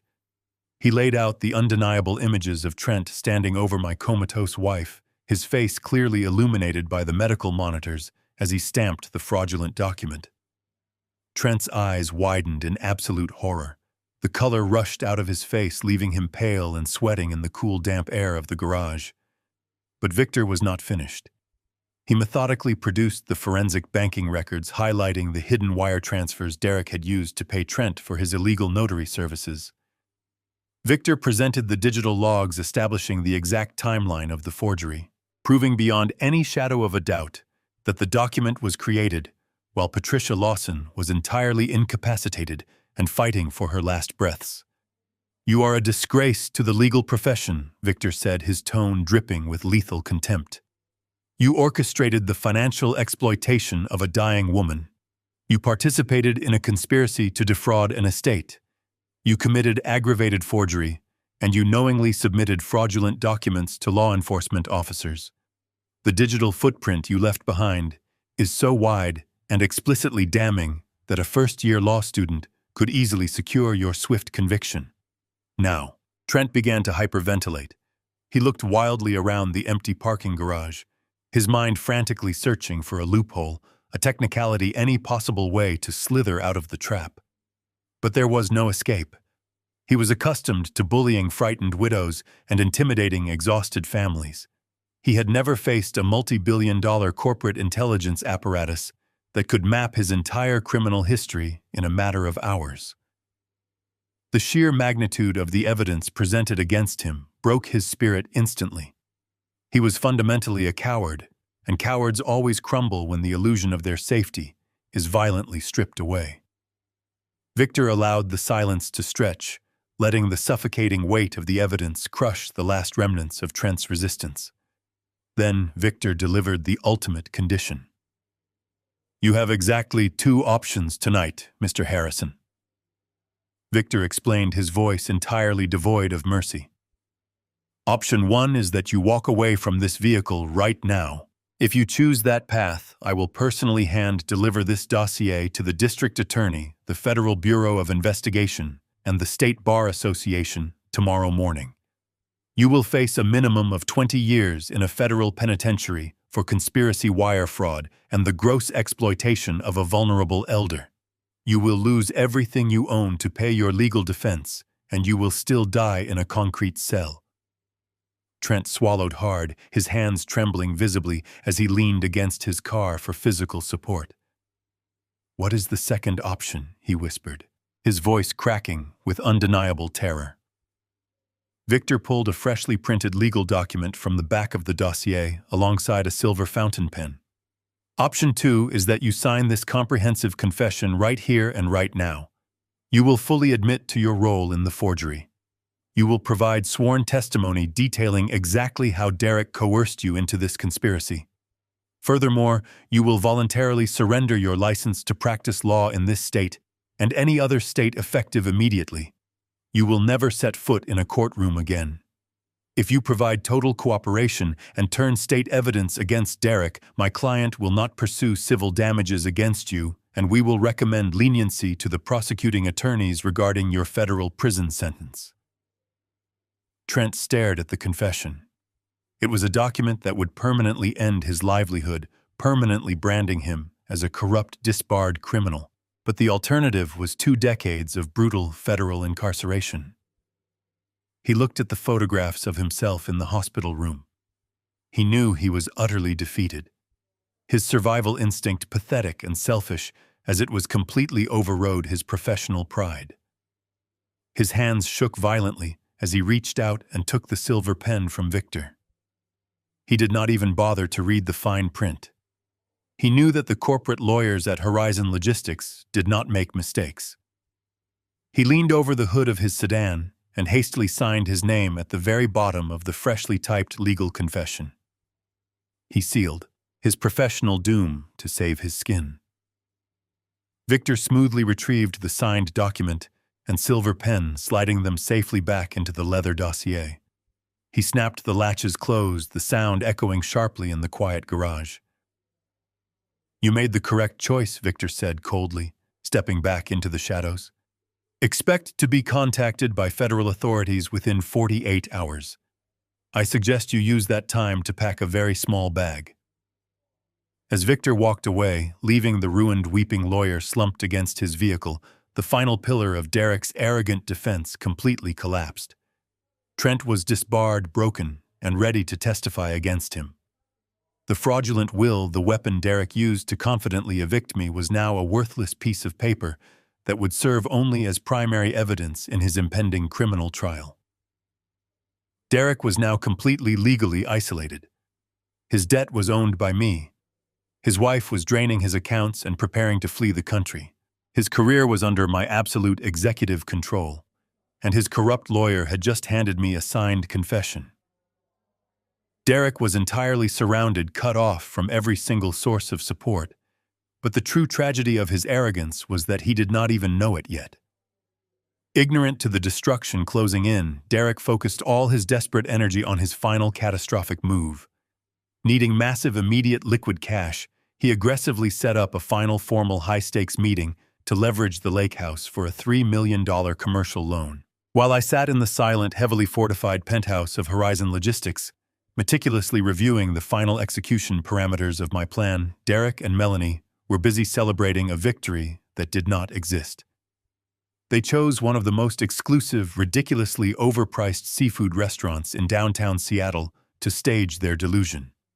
It was a place where the lighting was deliberately dim, the champagne flowed like water, and a single dinner easily cost upward of $500. Derek wanted to project the absolute image of a conquering king. He wore a freshly pressed, custom-tailored suit, while Melanie draped herself in a shimmering designer dress, her wrists adorned with jewelry purchased on credit lines that were moments away from catastrophic default. They sat at a private corner table clinking crystal glasses together in a toast to their own perceived brilliance. Through the secure digital surveillance network my team had woven around their electronic devices, I was able to monitor their bank activity in real time. I watched the exorbitant restaurant charge hit his overdrawn credit card, authorized only because my team had deliberately lifted the freeze just long enough to let him dig his grave a few inches deeper. Derek was completely intoxicated by his own arrogance. He leaned across the candlelit table, cutting into a massive butter-soaked lobster tail, and began to brag loudly about his impending financial salvation. He had spent the entire afternoon frantically pitching the lake house to various high-risk commercial lenders, desperate to secure the $3 million he needed to pay off the syndicate. Late in the day, a representative from a shadowy, heavily funded private equity group had contacted him. They offered to expedite a massive commercial loan using the lake house as sole collateral based entirely on the fraudulent will he provided. Derek told Melanie that they were saved. He boasted that a mysterious billionaire investor was eager to snatch up prime waterfront property and had agreed to fast-track the underwriting process. He thought he was a masterful negotiator. He thought he had outsmarted the banks, the loan sharks, and the universe itself. He had absolutely no idea that the mysterious billionaire investor funding his commercial loan was actually my proxy firm. I was essentially lending him $3 million using my own property as fake collateral just to ensure he walked willingly into the federal trap I had built.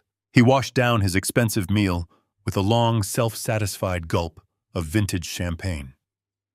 He laughed, a harsh, grating sound that carried over the gentle ambient music of the restaurant. He bragged to Melanie about how perfectly their strategy had worked.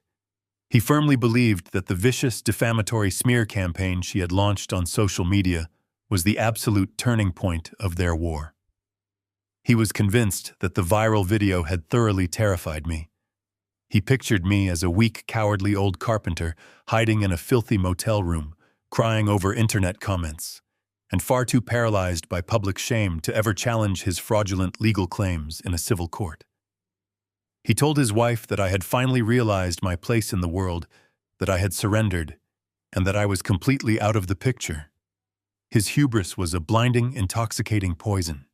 He was so incredibly obsessed with his own inflated sense of superiority that he failed to notice the massive, terrifying silence descending upon his life. The syndicate had stopped calling him. Trent Harrison was completely unreachable, but Derek interpreted this absolute radio silence as a sign of his absolute triumph rather than the terrifying calm before a catastrophic storm. Melanie sat across from him, playing the role of the devoted, admiring wife with terrifying perfection. She smiled sweetly, nodding along to his boastful speeches, and raised her own crystal glass to echo his celebratory toasts. She reached across the white linen tablecloth gently resting her hand over his, praising his intelligence and his masculine dominance. "You are so brilliant, Derek," she purred, her voice dripping with artificial affection. "I always knew you would figure out a way to protect us. I never doubted you for a single second." Her performance was flawless, polished by years of superficial social maneuvering. But while her right hand rested lovingly on his, her left hand was hidden completely out of sight beneath the table. Safely concealed in the shadows of the restaurant booth, Melanie held her smartphone resting on her lap. Her thumbs moved with frantic, desperate speed across the glowing screen. She was not updating her social media followers. She was finalizing the logistics of her own cowardly escape.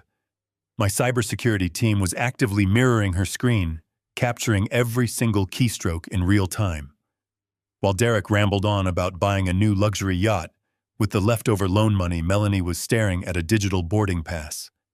She was confirming a first-class one-way ticket on an international flight, departing Seattle late tomorrow night, heading toward a jurisdiction with highly favorable banking privacy laws and incredibly complicated extradition treaties.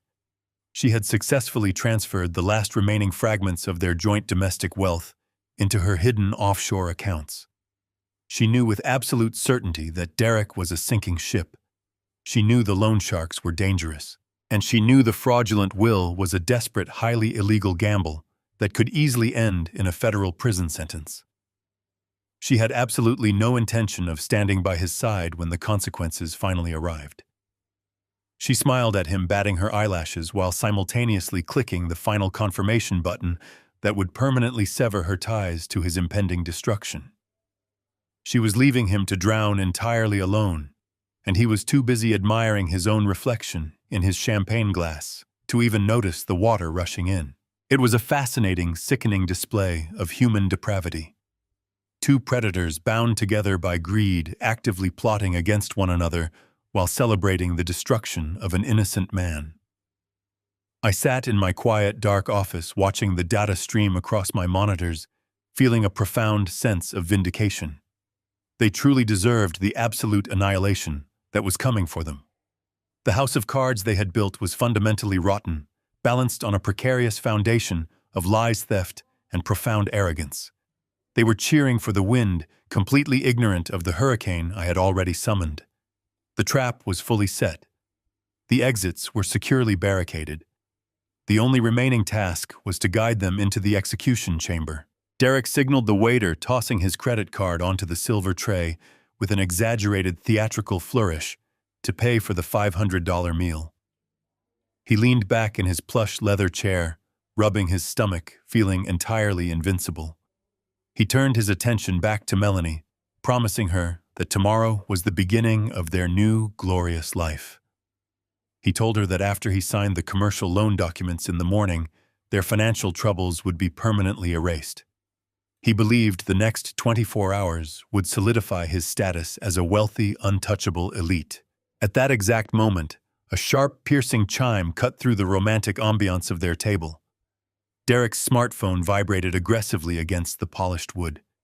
He picked it up, expecting another congratulatory message from a superficial friend or perhaps a notification from his bank. Instead, he saw a high-priority corporate email alert. It was sent to his official work address at Pinnacle Luxury Estates. His brow furrowed slightly as he opened the message. The email was marked with a red urgent flag, completely bypassing the standard internal communication channels of his real estate brokerage. The sender line did not list his usual managing partner or the human resources department. It simply read, "From the desk of the new majority owner." Derek stared at the screen, his arrogant smile faltering just a fraction of an inch. He read the brief, meticulously worded text. The message informed him that a sudden, massive corporate acquisition had taken place late in the afternoon. Pinnacle Luxury Estates had been purchased by a major conglomerate. The email did not specify the name of the parent company, maintaining a deliberate, terrifying ambiguity. It simply stated that the new corporate ownership required an immediate mandatory all-hands VIP meeting the following morning. The directive ordered Derek to present himself in the main glass boardroom of the firm at exactly 9 o'clock. The language was cold, authoritative, and completely uncompromising. It explicitly stated that attendance was absolute, and any absence would be considered a formal resignation of his position as branch director. Melanie noticed the sudden shift in his demeanor. She leaned forward, her fake smile slipping slightly as she asked him what was wrong.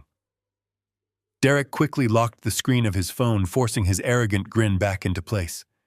He waved his hand dismissively, masking his sudden sharp anxiety with another layer of hollow bravado. "It is absolutely nothing," he assured her, his voice slightly higher than before. "Just some boring corporate restructuring. The old partners probably finally sold the firm to a bigger holding company.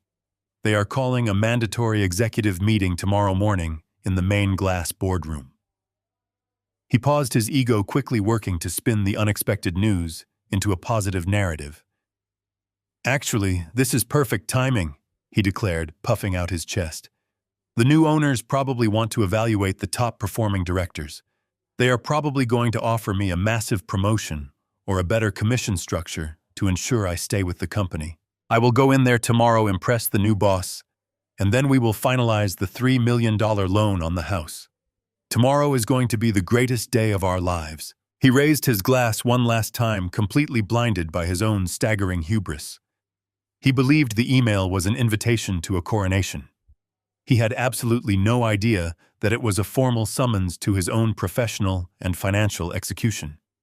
He thought he was walking into a room to meet a wealthy, benevolent new boss who would reward his supposed brilliance. He did not know that the new majority owner waiting for him in that glass boardroom was the very same grieving retired carpenter he had casually thrown out into the freezing rain just days ago. The illusion of his victory was complete, and the stage was finally set for the ultimate devastating reality check. The dawn arrived in Seattle with a biting glacial clarity. The heavy storm clouds that had choked the city for days had finally broken, leaving behind a stark, brilliant blue sky that felt almost too clean for what was about to happen. I stood in the center of my private dressing room, located deep within the executive penthouse of Horizon Logistics. The floor-to-ceiling windows offered a commanding, unobstructed view of the waking metropolis below. Millions of people were starting their day, drinking their morning coffee, and preparing for the ordinary struggles of ordinary lives. I, however, was preparing for an execution. An elderly master tailor, a man retained exclusively by my corporate office for decades, moved silently around me. He expertly adjusted the lapels of my bespoke midnight blue suit. His seasoned hands smoothed the fine imported wool across my shoulders, ensuring the fit was absolutely flawless. He pulled the crisp, white cuffs of my tailored shirt down to the precise acceptable length, revealing just a fraction of my heavy silver cufflinks. He tied my silk necktie with practiced methodical precision, pulling the knot tight against my collar, making sure every fold was immaculate. I did not speak to him, and he did not speak to me. He understood the gravity of the morning.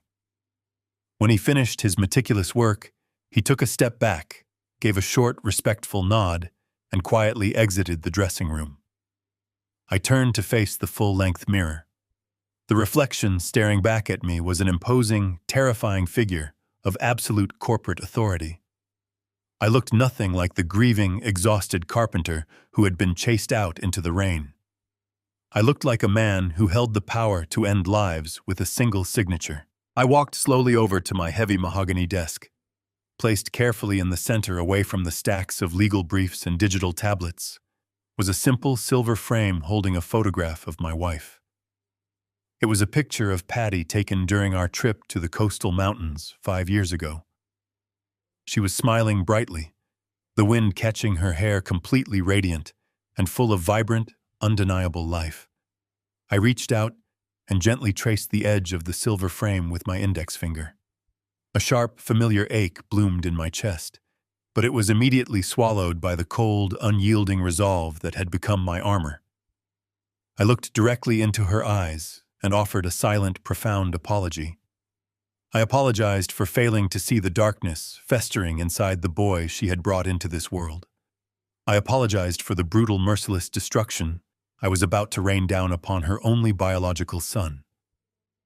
I knew that Patty had loved Derek despite his massive flaws, despite his arrogance, and despite his endless parade of failures.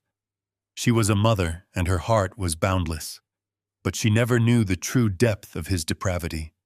She never knew that he had sold her physical comfort during her final agonizing days on Earth just to cover his reckless gambling debts. I made a quiet, sacred promise to her memory in that silent office. I promised that justice for her unimaginable suffering would be absolute and unwavering. I promised that the man who tortured her for profit would never be allowed to harm another human being as long as he lived. The heavy double doors of my private office opened with a soft, distinct click. Victor Caldwell stepped into the room carrying a thick, black leather portfolio. He looked incredibly sharp, his posture rigid and his expression entirely devoid of mercy.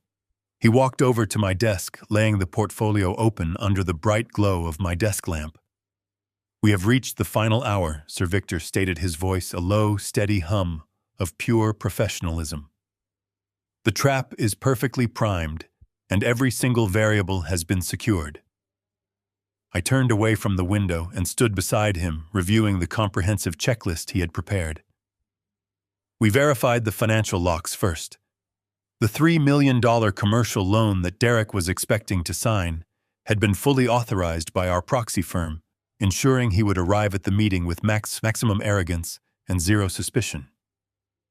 His personal bank accounts remained frozen under the debt collection protocols we initiated the previous night.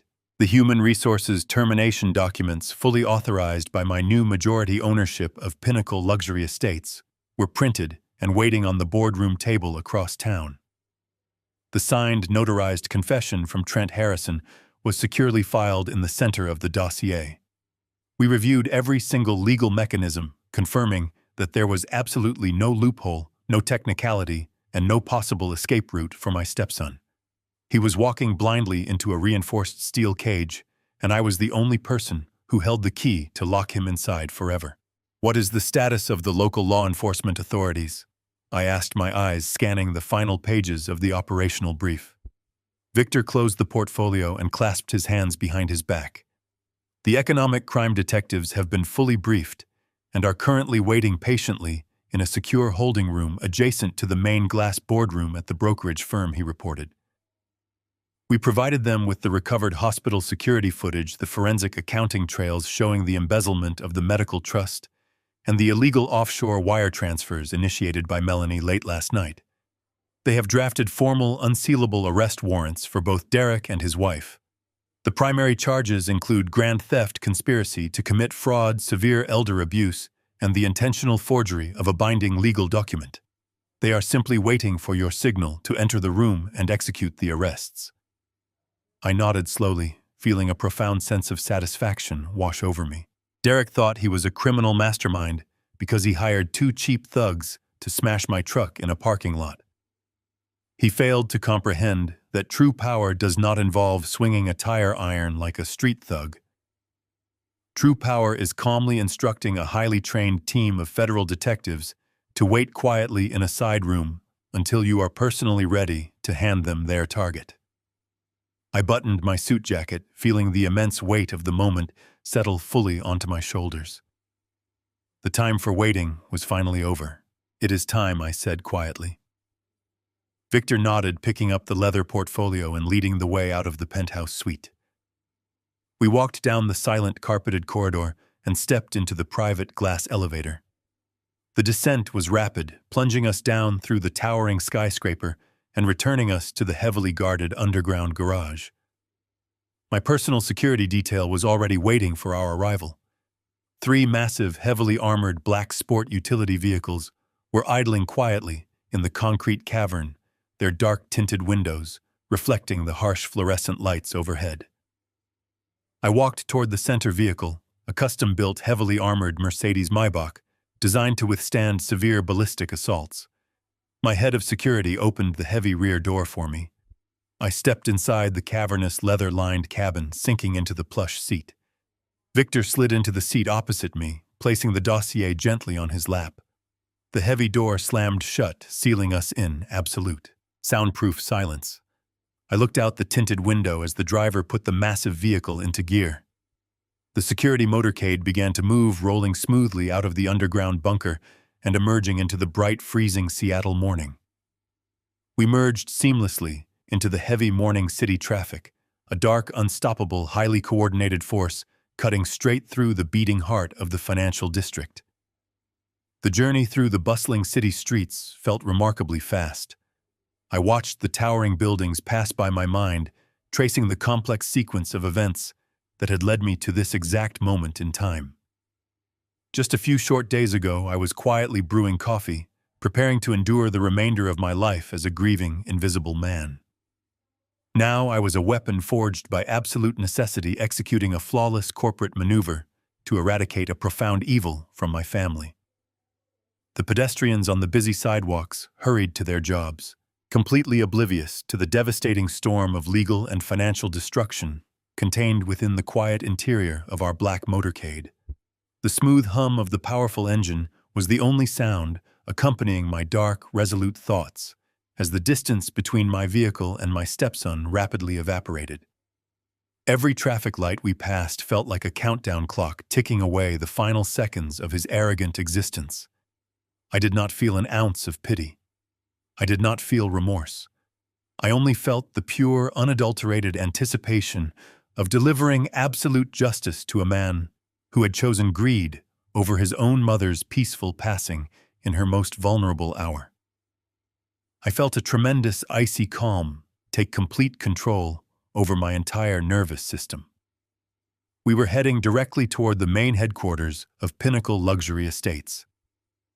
Derek was currently sitting in his office, adjusting his expensive tie, completely unaware that his executioners were less than 10 minutes away. The illusion of his magnificent victory was about to shatter forever. Inside the polished, marble-lined corridors of Pinnacle Luxury Estates, Derek Lawson was experiencing the absolute zenith of his manufactured existence. He stood in front of the floor-to-ceiling mirror in his corner office, adjusting the knot of his crimson silk tie. He checked his reflection one final time, making sure the cuffs of his bespoke suit revealed his heavy gold watch. Melanie stood right behind him, her hands resting lightly on his shoulders. She was wearing a stunning form-fitting white designer dress that screamed old money, a look she had curated using credit cards that were currently frozen solid. She smiled at his reflection, whispering words of encouragement that fed directly into his massive ego. They truly believed that today was their coronation. Derek turned to his wife, offering a slick, predatory grin. He told her that within the hour they would secure the commercial loan, wipe out the syndicate debt, and cement his position as the most vital asset in this newly acquired real estate conglomerate. He grabbed his expensive leather briefcase, snapping the golden latches closed with a metallic click. They walked out of his private office together, stepping into the bustling environment of the brokerage firm. As they moved down the hallway toward the executive wing, Derek walked with an exaggerated, commanding stride. He wanted every junior agent and administrative assistant to see him. He nodded condescendingly to the staff members they passed, misinterpreting their nervous, darting glances as looks of profound awe. He thought they were staring at him because he was the star director summoned to a private audience with the mysterious new majority owners.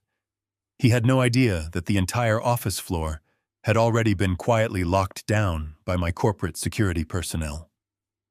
He did not notice the unfamiliar, sharply dressed men standing near the emergency exits, monitoring his progress through discreet earpieces.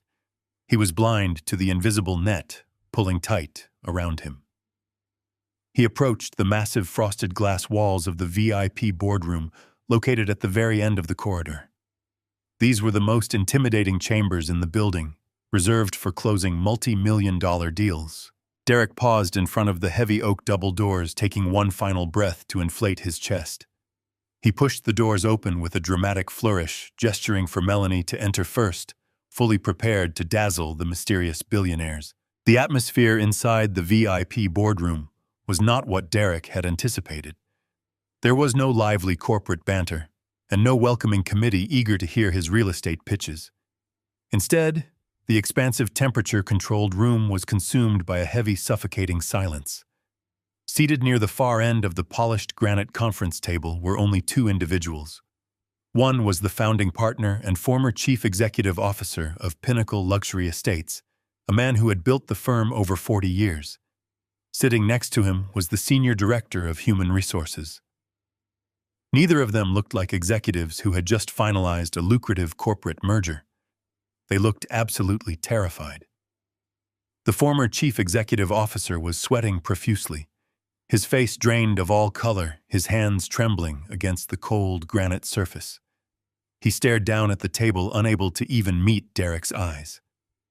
The human resources director looked equally devastated, clutching a thick stack of manila folders tightly to her chest, her posture rigid with palpable anxiety. Derek completely misinterpreted the agonizing tension in the room. His staggering hubris spun the scene to feed his own narrative. He assumed the old partners were simply terrified of the aggressive new ownership group. He assumed they were intimidated, and he felt a thrilling surge of superiority over the men who used to sign his paychecks. He strutted confidently to the center of the table, pulling out a heavy leather chair for Melanie, before taking his own seat with an arrogant sigh of comfort. He leaned back, crossed his legs, and looked around the impeccably clean room. A young, visibly trembling administrative assistant stood nervously in the corner, holding a silver tray. Derek snapped his fingers at her, a sharp, disrespectful sound that echoed loudly in the quiet space. He demanded a cup of black coffee, insisting it be brewed fresh, immediately oblivious to the sheer panic radiating from the young woman's face. He then reached into the breast pocket of his tailored suit and pulled out a heavy, solid gold fountain pen. He laid it deliberately on the granite table, a theatrical prop meant to show everyone he was fully prepared to sign the commercial loan documents and secure his fortune. He sat there, tapping his golden pen against the table, running his mouth with a sickeningly confident smirk. He casually asked the terrified former chief executive officer what time the new corporate overlords were scheduled to arrive, joking that billionaires always lacked basic punctuality. He bragged openly to Melanie about how quickly he was going to turn his department around with the new capital injection. He was digging his grave deeper with every single word, entirely unaware that the VIP boardroom was fully bugged. High-definition, hidden corporate microphones and microscopic camera lenses installed during the early hours of the morning by my security division were actively capturing and recording his every breath, his every arrogant boast, and his every disrespectful gesture. He did not know that a team of federal economic crime detectives was currently standing less than 20 feet away, waiting silently in the adjoining holding room, listening to his live audio feed. He did not know that the human resources director sitting across from him was physically holding his immediate termination papers, waiting only for my explicit authorization to slide them across the table. He was a dead man sitting in a glass coffin, marveling at the beautiful view. The young administrative assistant hurried back into the room, her hands shaking violently as she placed a porcelain cup of hot coffee directly in front of Derek. The porcelain rattled against the matching saucer, a tiny fragile sound that amplified the agonizing tension stretching across the space. Derek did not look at her, simply waving her away as he brought the cup to his lips. He checked his heavy gold watch, his patience wearing thin, his ego demanding that the universe conform strictly to his personal schedule. He let out a dramatic sigh, shaking his head and muttering a complaint to Melanie about the profound lack of professionalism in modern corporate mergers. He leaned forward, resting his elbows on the granite, preparing to launch into another boastful monologue about his negotiating skills. He was completely ready to charm the unseen investors, offer them his fake, highly illegal collateral, and walk out of that building as a conquering hero. At that exact moment, the heavy brass handle of the primary oak double doors slowly began to turn. The faint metallic click echoed through the silent boardroom with the terrifying finality of a loaded weapon. The former chief executive officer flinched visibly, squeezing his eyes shut as if bracing for a physical impact. The human resources director stiffened, holding her breath. Derek paused the coffee cup halfway to his mouth, his arrogant smile widening as he prepared to greet his wealthy new benefactors. The heavy oak doors swung open smoothly, revealing the dimly lit executive corridor beyond. The first man to step across the threshold was Victor Caldwell. He moved with the predatory, silent grace of a seasoned corporate assassin. He wore a flawless, intimidating charcoal suit, holding the thick black leather portfolio gripped tightly in his right hand. His face was a mask of absolute freezing neutrality. Derek's confident smile faltered for a fraction of a second, his brain struggling to process the presence of the sharply dressed, terrifyingly serious man standing before him. He did not recognize Victor, but he immediately recognized the overwhelming, suffocating aura of undeniable authority radiating from him. But Victor did not step forward to take a seat. He stopped just inside the room, turning slightly to the side, holding the heavy oak door open to clear the path for the man who actually commanded the empire. The rhythmic, deliberate sound of heavy leather shoes stepping onto the polished hardwood floor echoed from the corridor. Derek lowered his coffee cup slowly, his eyes fixed on the doorway, waiting for the mysterious billionaire investor to finally reveal himself. The arrogant, triumphant smile completely froze on his pale face. The color instantly drained from his cheeks, leaving his skin a sickly, pale gray. His jaw went slack, dropping open in absolute paralyzed horror. I stepped across the threshold and walked into the VIP glass boardroom. I did not look like the poor, grieving carpenter he had bullied, mocked, and evicted into the freezing rain. I looked like the absolute wrath of God, wrapped in a $5,000 bespoke midnight blue suit, exuding a cold, lethal power that immediately sucked all the remaining air out of the room. The illusion was over. The trap was sprung. I walked with measured, deliberate steps toward the head of the massive granite table. The thick soles of my leather shoes clicked against the polished floor, the only sound breaking the absolute, suffocating silence of the boardroom. I did not look at Derek immediately. I kept my gaze fixed straight ahead, projecting the aura of a man who owned the very air circulating through the ventilation vents. Victor Caldwell moved silently to my right, taking up his position like a loyal general standing beside his sovereign. I reached the large, high-backed leather chair reserved exclusively for the chairman of the board. I did not sit down right away. I placed my hands flat on the smooth, cold granite, leaning forward just slightly, and finally turned my eyes toward my stepson. The transition happening on Derek's face was a fascinating study in human denial. His brain simply could not process the visual information it was receiving. He had spent 15 years at Eastu categorizing me as a pathetic, helpless old man who tinkered with wood in a dusty garage. Seeing me wrapped in a $5,000 bespoke suit, flanked by a terrifying corporate lawyer, fundamentally broke his understanding of reality. For a brief, agonizing moment, he sat completely paralyzed, his mouth hanging slightly open, his eyes darting frantically between me, Victor, and the terrified human resources director.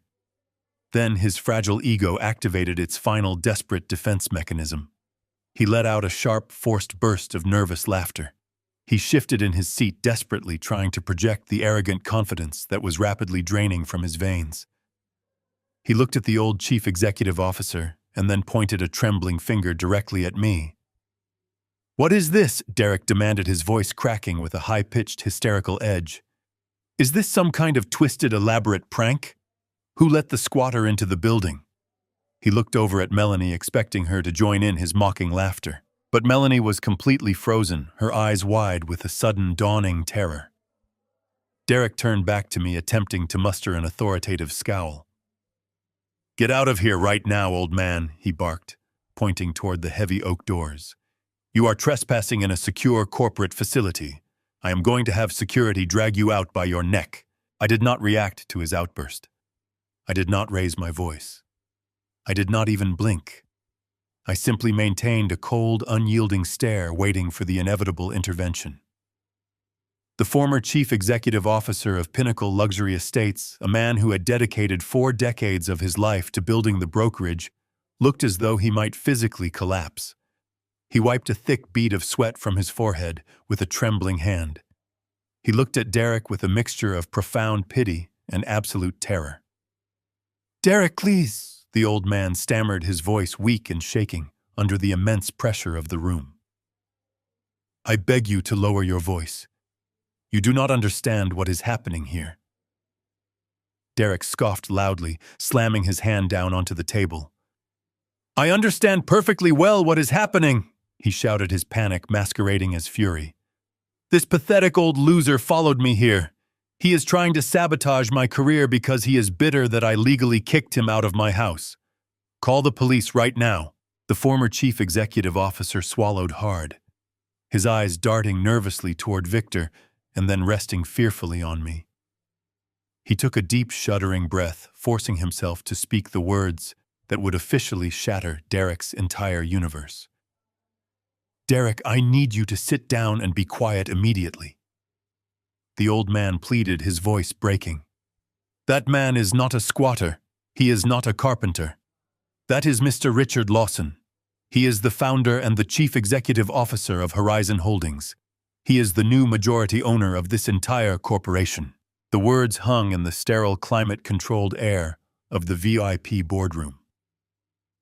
They lingered for a long, agonizing moment, allowing the absolute gravity of the situation to crush down on Derek's shoulders. The color drained entirely from his face, leaving his skin a sickly, translucent white. The arrogant, victorious smirk that he had worn like a crown for the past 3 days was wiped away completely, replaced by a mask of pure, unadulterated horror. He looked at me, his eyes wide and unblinking, tracing the sharp lines of my tailored suit, recognizing the undeniable lethal authority radiating from my posture. He tried to speak to form a coherent sentence, but his vocal cords completely failed him. He let out a pathetic, choked gasp, his chest heaving as he struggled to pull oxygen into his lungs. The psychological dominance in the room shifted instantly and irreversibly. I slowly pulled out the heavy leather chair and took my seat at the head of the table. The simple, deliberate motion was a physical manifestation of my absolute control. I was no longer the grieving widower standing in the rain. I was the apex predator, and he was sitting helplessly in my domain. Victor Caldwell stepped forward, his face completely impassive. He opened his black leather portfolio and produced a thick, neatly organized manila folder. He placed it precisely in the center of the granite table, sliding it forward until it rested directly in front of me. I rested my hands on the folder, feeling the crisp, sharp edges of the paper beneath my fingertips. Melanie sat completely paralyzed in her chair. The beautiful designer white dress she wore now looked like a shroud. She stared at me, her mind racing desperately as she connected the pieces of the puzzle. She realized that the vast, unlimited wealth she had always craved had been sitting right in front of her for 15 years, disguised under a worn flannel shirt. She realized that her husband had not just evicted an annoying relative. He had declared war on a billionaire. I watched her perfectly manicured hands grip the edge of the granite table, her knuckles turning white as she silently calculated the magnitude of their catastrophic mistake. Derek, however, was still trapped in a state of profound, debilitating denial. He shook his head slowly from side to side, his breathing rapid and shallow. "No," he whispered, the sound barely escaping his lips. "No, that is completely impossible. You do not have that kind of money. You are just an old man who fixes cabinets. My mother would have told me. She would have known." He was clinging desperately to the false narrative he had constructed, refusing to accept that his entire reality was a carefully curated illusion. I looked down the length of the table, my eyes locking onto his terrified, trembling frame. I let the silence stretch for another full minute, allowing the crushing weight of his impending doom to settle deep into his bones. When I finally spoke, my voice was terrifyingly calm. I did not yell. I did not project anger. I spoke with the smooth, measured, detached tone of a corporate executioner reading a finalized ledger. "Your mother knew me as the man who loved her unconditionally," I stated, my voice echoing clearly through the pristine acoustics of the boardroom. "She knew the man who built birdhouses in the garage and brewed her coffee every morning. She did not know the man sitting before you today. I kept this side of my life hidden specifically to protect her from the kind of greedy, opportunistic parasites that inevitably circle true wealth." Parasites exactly like you, Derek. He flinched physically, as if my words had struck him across the face. He slouched lower in his plush leather chair, trying to make himself smaller, trying to disappear into the upholstery. The golden fountain pen he had placed so proudly on the table just minutes ago now looked like a ridiculous, pathetic toy. He had walked into this room fully expecting to charm a faceless investor and walk away with a $3 million commercial loan. He expected to leverage a stolen house to save his own miserable skin. Instead, he found himself sitting across from the very man he had deeply humiliated, a man who possessed the financial and legal resources to eradicate his entire existence. I leaned forward, keeping my eyes fixed on his trembling hands. I picked up the thick manila folder Victor had prepared. It contained the complete detailed documentation of his professional failures, his egregious embezzlement, and his gross abuse of company resources. I placed my fingertips against the edge of the folder and pushed it slowly, deliberately across the smooth granite surface. It glided silently over the table, stopping directly in front of his frozen, terrified hands. He stared down at the stark white label printed boldly across the top. The last remaining ounce of false hope drained from his very soul. I watched him mentally break completely. "Let us now talk about your employment, Derek." Derek stared down at the manila folder, as if it were a live explosive device placed directly on his lap. He did not reach out to open it. His hands remained frozen in his lap, trembling so violently that his heavy gold watch rattled faintly against his wristbone. I did not wait for him to find his courage. I nodded to the senior director of human resources sitting to my left. She took a deep breath, her face tight with professional anxiety, and reached across the table to flip the cover of the folder open. The crisp white pages inside were covered in stark black ink, detailing a meticulously categorized history of profound professional failure and blatant theft. I leaned back in my heavy leather chair, steepling my fingers together, and allowed my gaze to bore directly into his panicked eyes. "For the past 3 years, Derek, you have projected the image of a highly successful, indispensable asset to this brokerage." I began, my voice steady and resonant in the cavernous boardroom. "You demanded respect from your subordinates. You wore custom suits. You drove an imported sports car, and you constantly boasted about your unmatched ability to close high-value deals.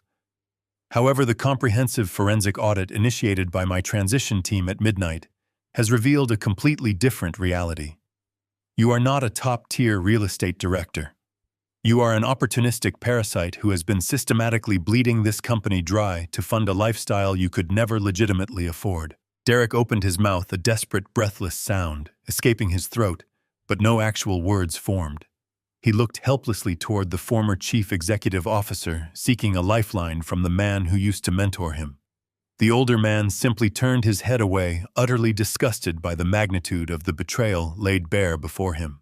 I directed my attention to the first highlighted page in the dossier. "Let us begin with your primary mode of transportation," I continued. "You drive a silver Porsche, a vehicle you frequently park in the executive bays downstairs. You have consistently claimed that this vehicle is a necessary expense for transporting high-net-worth clients to exclusive property viewings.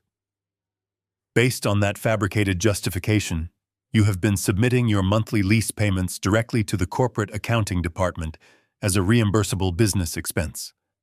For 36 consecutive months, you have intentionally falsified expense reports, effectively forcing this firm to purchase your luxury vehicle under the guise of client relations. That alone constitutes gross embezzlement." A thick bead of sweat rolled down the side of Derek's pale face, tracing the line of his jaw, before dropping onto his expensive silk tie. He swallowed hard, his Adam's apple bobbing erratically. "Dad, please." He managed to whisper, his voice thin and pathetic. It was standard industry practice. The partners knew about the car. It was an unofficial performance bonus. It was just a misunderstanding about the tax classifications. "Do not call me Dad," I snapped, the sudden sharp volume of my voice echoing off the glass walls and making both Derek and Melanie flinch violently.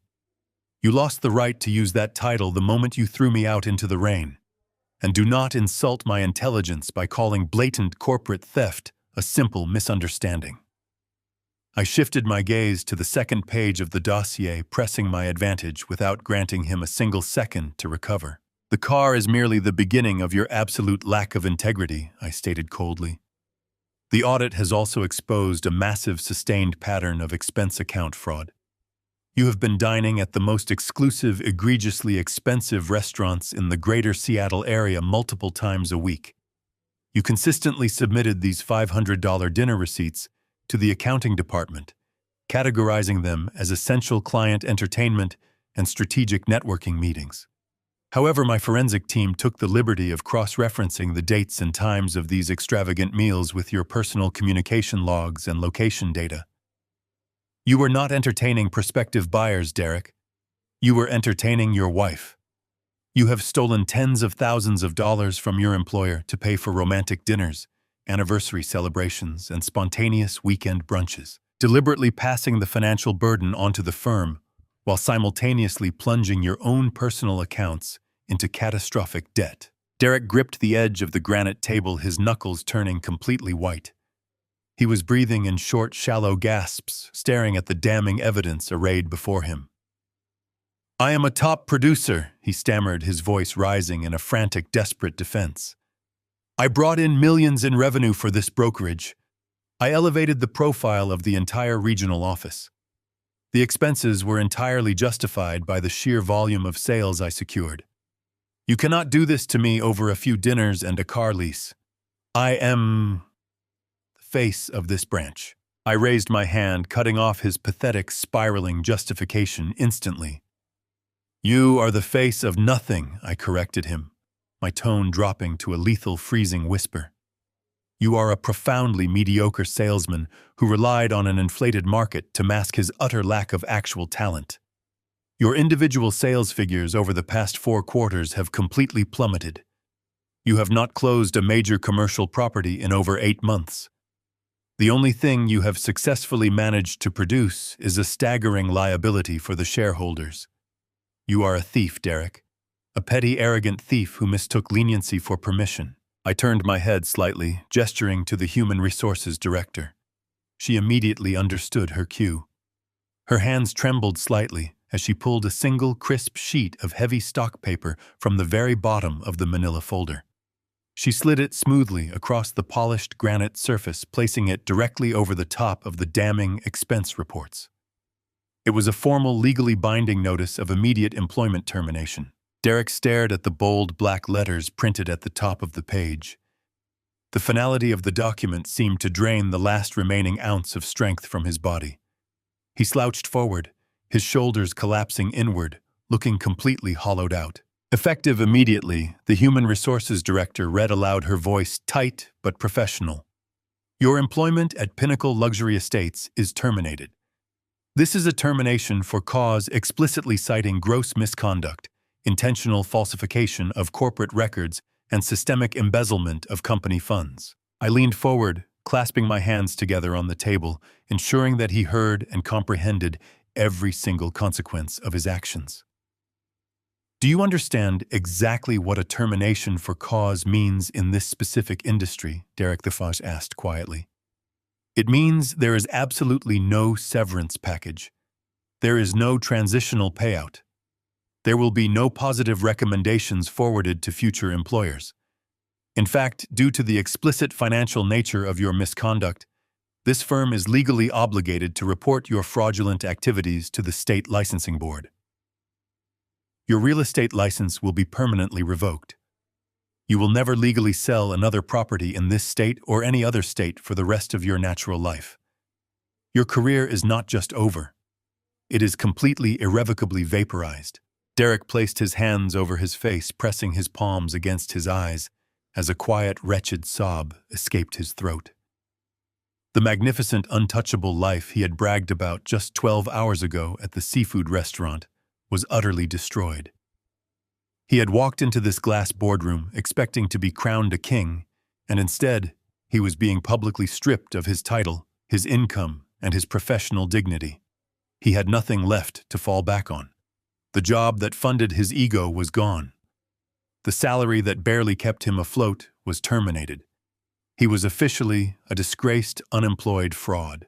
The heavy silence in the room was suddenly broken by the sharp scraping of a leather chair against the hardwood floor. Melanie stood up, moving so quickly she nearly tripped over her designer dress. She took a physical step away from Derek, putting distance between herself and her husband. She looked at me, her eyes wide and pleading, shedding the role of the supportive wife with terrifying speed. "Richard, please," Melanie cried out, her voice trembling with manufactured innocence. "I had no idea about any of this. I thought he was earning his money legitimately through sales commissions. I did not know he was stealing to pay for dinners. You have to believe me. I am a victim of his lies just as much as anyone else here." She stood there, wringing her hands, completely willing to throw the man she loved under a speeding train to save her own skin. I looked at her, taking in her designer dress and her frantic, pleading eyes. A slow, terrifyingly cold smile touched the corners of my mouth as I watched her panic. "Do not worry, Melanie," I said, my voice smooth and lethal. "We have not gotten to you yet." The sudden, terrifying promise hanging in the air caused Melanie to physically recoil. Her back hit the frosted glass wall of the boardroom with a soft thud. She wrapped her arms around her own waist, desperately trying to make herself as small as possible. The sheer, overwhelming panic in her eyes was a stark contrast to the arrogant, mocking woman who had stood in my driveway just days ago. But she was merely a secondary target. My primary focus remained entirely locked on the broken, hyperventilating man sitting across the granite table. Derek was unraveling completely. The loss of his prestigious career, the evaporation of his income, and the permanent destruction of his professional reputation had severely damaged his psychological foundation. His chest heaved violently as he struggled to pull oxygen into his lungs. He gripped the edge of the heavy mahogany table, his knuckles turning a stark, ghostly white. He pushed his chair back, the legs scraping loudly against the polished hardwood floor, and forced himself to stand up. He swayed slightly, his legs trembling under his own weight. He looked at me, a wild, cornered look flashing across his pale, sweat-slicked face. He was clinging to the very last fragile lifeline he believed he possessed. "You cannot take everything from me," Derek shouted, his voice cracking with a raw, hysterical desperation. "I still have the lake house. I have the signed, notarized will. That property is legally mine, and the value of that estate is more than enough to keep me afloat. You might be the majority owner of this brokerage, Richard, but you have absolutely no power to contest a binding legal document in civil court. I am going to sell that house, and I am going to rebuild my life, and there is not a single thing you can do to stop me." He was grasping at straws, blindly hoping that the fraudulent document he had forged would somehow act as an impenetrable shield against my corporate onslaught. I did not bother to correct his delusion regarding the house deed. I did not need to. The trap I had constructed was far more elegant and infinitely more devastating than a simple property dispute. I did not answer him directly. Instead, I gave a brief, subtle nod to Victor Caldwell. Victor stepped forward, his face an unreadable mask of cold, legal precision. He reached into his thick, black leather portfolio and extracted a second, significantly thicker manila folder. He placed it squarely on the table and slid it across the smooth granite surface.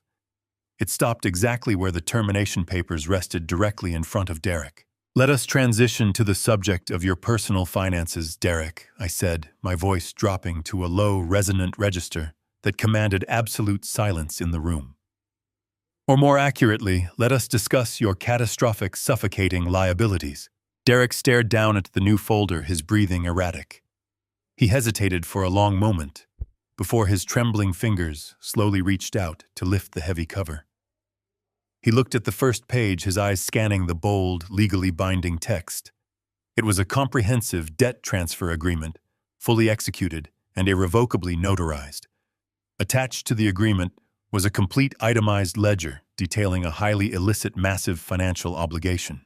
$2.5 million, I stated, ensuring every single syllable echoed with terrifying clarity. "That is the exact principal amount you currently owe to a violent underground loan shark syndicate operating out of the Pacific Northwest. You took out this high-interest loan to cover catastrophic losses in offshore cryptocurrency markets, leveraging assets you did not legally own to secure the cash. You were given a strict 30-day deadline to provide full payment, a deadline that was scheduled to expire at the end of this current week.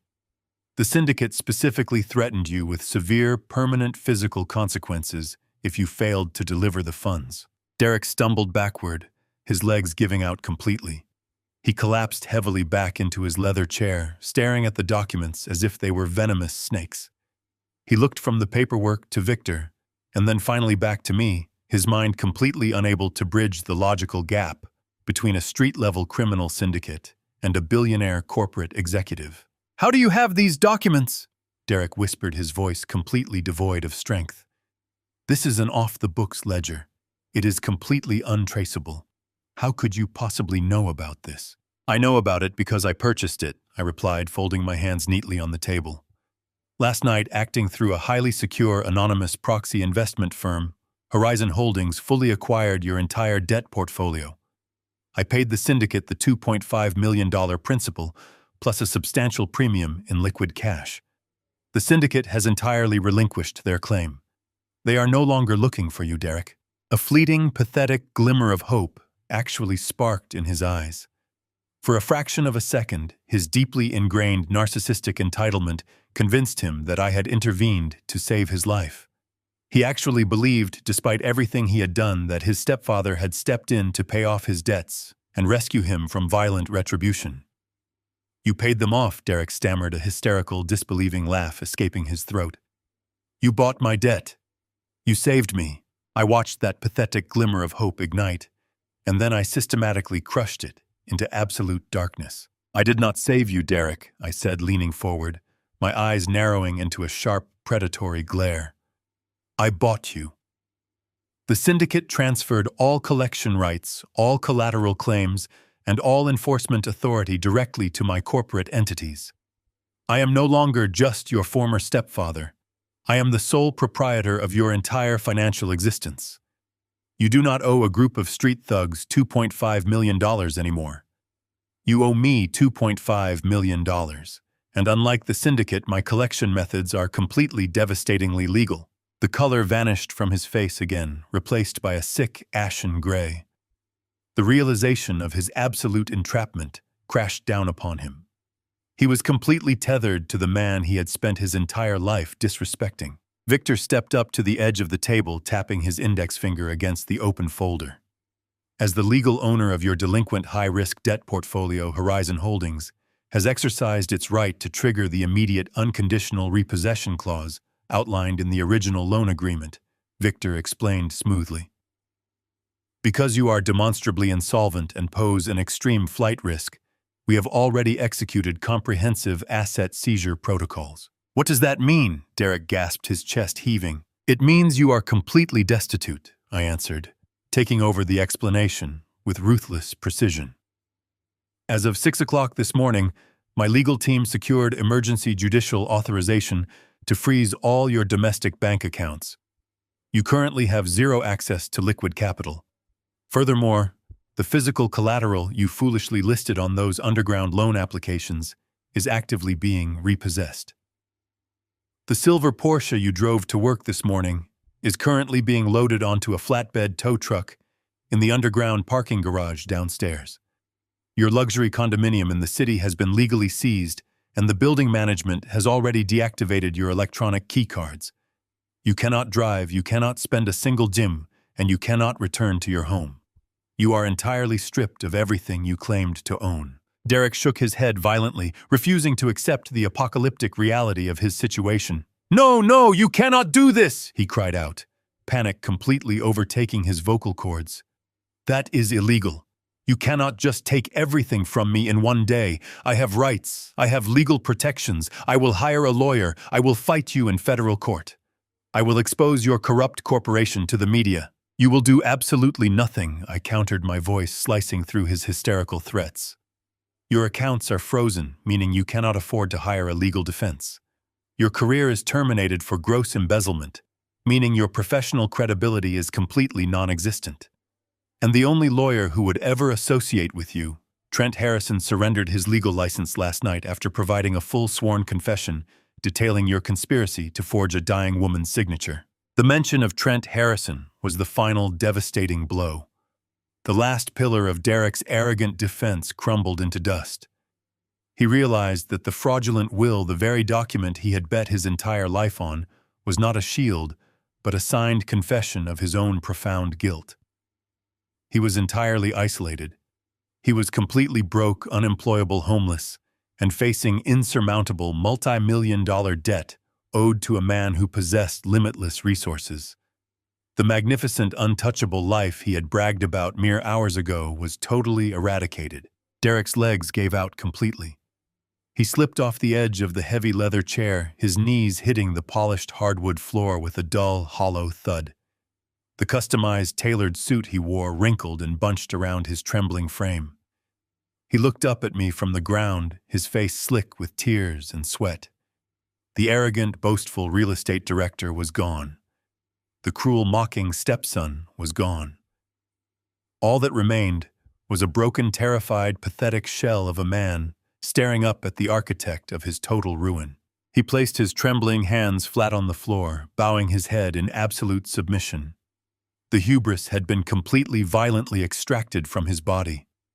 He opened his mouth, sobbing uncontrollably, begging for a mercy he had never once shown to anyone else.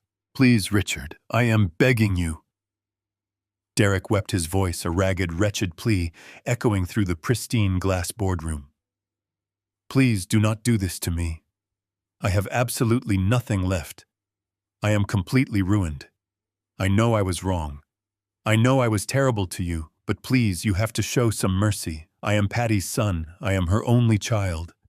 Please, Richard, I am begging you. For my mom's sake. Please, for my mom's sake, do not destroy me." He invoked her name. He actually dared to invoke the name of the woman he had tortured for profit. He used his mother's memory as a pathetic shield to deflect the consequences of his own monstrous greed. The air in the room grew completely silent, thick with a dark, terrible anticipation. The invocation of her name hung in the chilled air of the boardroom. For my mom's sake. He had the absolute staggering audacity to weaponize the memory of the woman he had actively tortured. He dared to use Patricia as a convenient shield to deflect the devastating consequences of his own boundless greed. A profound, lethal calm washed over my entire being. Any microscopic fragment of restraint I might have subconsciously harbored was instantly incinerated. The temperature in the room seemed to plummet. I looked down at the pathetic, weeping creature kneeling on the polished hardwood floor, and I felt nothing but a cold, clinical necessity to eradicate his presence from civil society. The time for corporate maneuvering and financial ruin was officially over. I was now dealing with the absolute core of his darkness. I did not raise my voice. I did not shout. I reached into my pocket. I retrieved a small, sleek black remote control from the inner lining of my tailored suit jacket. I held it up, aiming it directly toward the ceiling of the expansive glass boardroom, and pressed a single silver button. The response was immediate and highly theatrical. The heavy motorized blackout blinds descended rapidly over the floor to ceiling glass walls, plunging the room into a sudden, deliberate darkness. The ambient lighting dimmed automatically to a faint, ominous glow. From the ceiling directly behind my heavy leather chair, a massive cinema-grade projector screen lowered silently into place. A high-definition projector hummed to life overhead, casting a brilliant, piercing beam of stark white light across the polished granite table. Derek stopped sobbing instantly. He remained on his knees, wiping his tear-stained face with the sleeve of his ruined designer suit, his eyes darting frantically around the darkened room in panic. Melanie pressed herself harder against the frosted glass wall, her breathing shallow and terrified. They had absolutely no idea what was about to happen next. They mistakenly thought the financial ruin was the ultimate end of their execution. They were completely wrong. The financial ruin was simply the prologue to the main event. The projector screen flickered, and then the recovered hospital security footage began to play in stunning, flawless 4,000-pixel resolution. The massive display magnified the horrific scene to an inescapable, overwhelming scale. The sterile, dimly lit intensive care unit of the Seattle Oncology Center filled the room. The rhythmic mechanical beeping of the life support monitors echoed from the hidden surround sound speakers, filling the suffocating silence of the boardroom with the chilling, undeniable sound of Patty's final days. Derek stared at the massive screen, his jaw dropping open in absolute paralyzed horror and total shock. He watched his own digital ghost slip into the quiet hospital room at 2 a.m, accompanied by the cowardly, disgraced lawyer, Trent Harrison. He watched himself approach the hospital bed, where his mother lay, trapped in a deep, medically induced coma. The high-definition footage left absolutely no room for denial or misinterpretation. Every single detail was magnified. The nervous sweat on Derek's brow, the callous, rough manner in which he grabbed Patty's frail, unresponsive wrist, and the dark, damning ink pad resting on the medical tray table. Melanie let out a sharp, choked gasp, covering her mouth with both trembling hands as she watched her husband physically assault a dying woman. She had known about the fraudulent will, but seeing the brutal physical reality of the forgery broadcasted on a massive screen shattered her completely. The horrifying visual evidence was impossible to ignore or justify ever anymore. Derek watched himself press his mother's thumb onto the black ink pad. He watched himself force her hand down onto the legal document, holding it there, with sickening, forceful pressure to ensure a clear print. The visual evidence of his monstrosity played out in agonizing, undeniable clarity. He could not look away.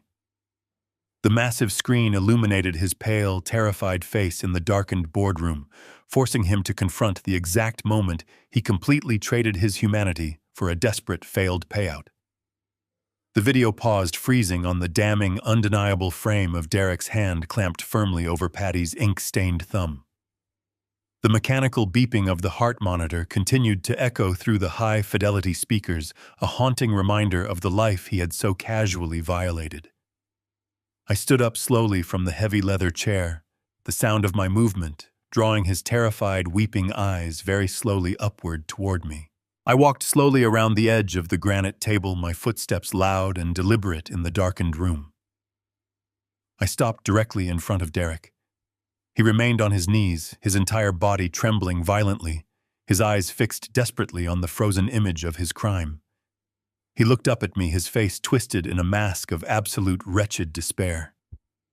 I leaned forward, closing the distance between us, until my face was mere inches from his. The scent of his expensive cologne was now mixed heavily with the sour, acrid smell of his profound terror. When I spoke, my voice was a lethal, freezing whisper that cut straight through his soul. "For your mother's sake," I said, allowing the words to hang in the air for a terrible, agonizing second. "I am going to bury you." Derek squeezed his eyes shut, shaking his head frantically in absolute denial. He tried to speak, to offer some pathetic, fabricated excuse, but I did not give him the opportunity to breathe. "You thought this forged document was your ultimate salvation," I continued, my voice laced with a venomous, unyielding hatred. "You thought you could violate her deathbed and steal my property to pay off your underground debts. But the forgery is not even the darkest part of your betrayal, Derek. The forgery is just a symptom of your boundless, parasitic greed." He opened his eyes, looking up at me in confused, terrified silence. "I know about the medical trust," I whispered, watching the remaining color drain completely from his face. "I know that as her appointed medical proxy, you deliberately contacted the oncology center and permanently canceled her highly specialized out-of-pocket pain management treatments. I know you downgraded her prescriptions to the absolute cheapest generic alternatives legally possible today." Melanie let out another shocked sob from the corner of the room, realizing the true horrific extent of her husband's depravity. Derek shrank back, his hands covering his ears, as if trying to physically block out the truth. I sat by her bed and watched her cry in absolute excruciating agony. I said, my voice dropping lower, vibrating with the suppressed fury of 1,000 sleepless nights. I watched her suffer, believing that modern medicine had simply failed her. But medicine did not fail her. You failed her. You intercepted the private grant money I provided. You sold her essential pain medication to cover the compounding interest on your catastrophic cryptocurrency debt. You watched your own mother writhe in agony, and you traded her physical comfort for cash. You tortured her for cash. Derek collapsed forward, pressing his forehead against the cold, hardwood floor, weeping utterly uncontrollably in deep shame. There were no more excuses left in his arsenal. There were no more lies he could possibly spin. The absolute unvarnished truth of his monstrosity had been laid bare in the most devastating manner possible. He was completely stripped of his arrogant facade, reduced to a weeping broken shell of a man who had sacrificed his own soul for a lifestyle he could never sustain.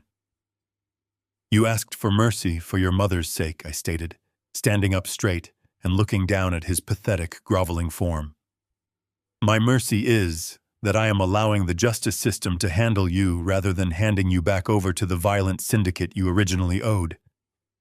My mercy is that you will survive this week, but you will survive it inside a concrete cell. I turned my back on him, walking slowly toward the frosted glass wall near the boardroom entrance, waiting for action. The heavy, oppressive atmosphere in the room was suddenly broken by the sharp, distinct sound of a brass handle turning. The side door of the executive boardroom leading directly to the private corporate holding area swung open with a smooth, silent glide. The ambient light from the corridor spilled into the darkened room. Two tall, solidly built men stepped confidently across the threshold. They did not wear police uniforms, but their authority was absolutely undeniable. They were dressed in sharp, unassuming plainclothes, projecting the serious, uncompromising demeanor of federal law enforcement. They walked purposefully toward the center of the room. In perfect unison, both detectives reached into the inner breast pockets of their jackets. They pulled out heavy leather wallets, flipping them open to display the gleaming, authoritative silver badges of the Federal Financial Crimes Division. The definitive, inescapable sound of total, absolute ruin had finally arrived today for Derek. The two federal economic crime detectives did not hesitate.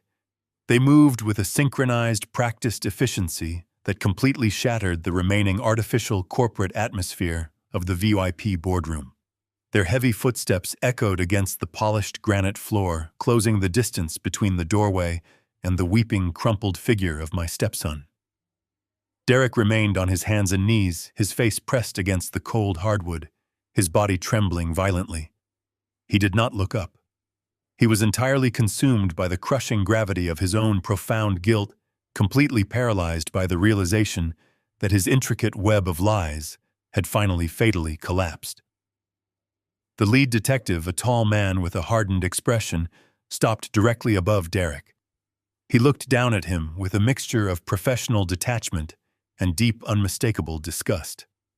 He cleared his throat, a sharp, authoritative sound that commanded absolute attention. Derek Lawson, the detective stated, his voice ringing with undeniable weight. You are hereby placed under formal arrest. You are being taken into federal custody on multiple severe felony charges. Derek let out a pathetic, choked gasp, his hands scrambling uselessly against the smooth floor. The second detective stepped forward, grabbing Derek firmly by the shoulder of his expensive suit jacket.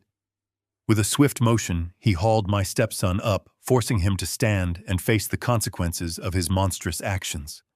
Derek was entirely limp. His legs buckled beneath him, requiring the detective to hold him upright. The lead detective produced a small, laminated card from his pocket and began to recite the Miranda rights with a chilling cadence. You have the right to remain silent. The detective read, his voice cutting through Derek's uncontrollable sobbing. Anything you say can and will be used against you in a court of law. You have the right to an attorney. If you cannot afford an attorney, one will be provided for you. Do you understand these rights? Derek simply nodded his head, tears streaming freely down his pale, terrified face. The lead detective tucked the card back into his jacket and proceeded to list the specific devastating charges compiled by my legal team and the district attorney. The list was a horrifying testament to Derek's predatory greed. You are being formally charged with criminal conspiracy to commit wire fraud, the detective announced, ensuring each charge resonated clearly. You are charged with the aggravated forgery of a legally binding document. You are charged with grand theft and the systematic embezzlement of corporate funds.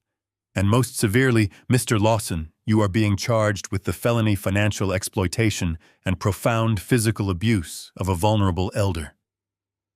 Hearing the final charge spoken aloud seemed to physically break something deep inside Derek. The horrific reality of torturing his dying mother for financial gain was now a matter of permanent public record. The second detective swiftly pulled Derek's arms behind his back. The sharp metallic click of heavy steel handcuffs ratcheting tightly around his wrists echoed through the boardroom.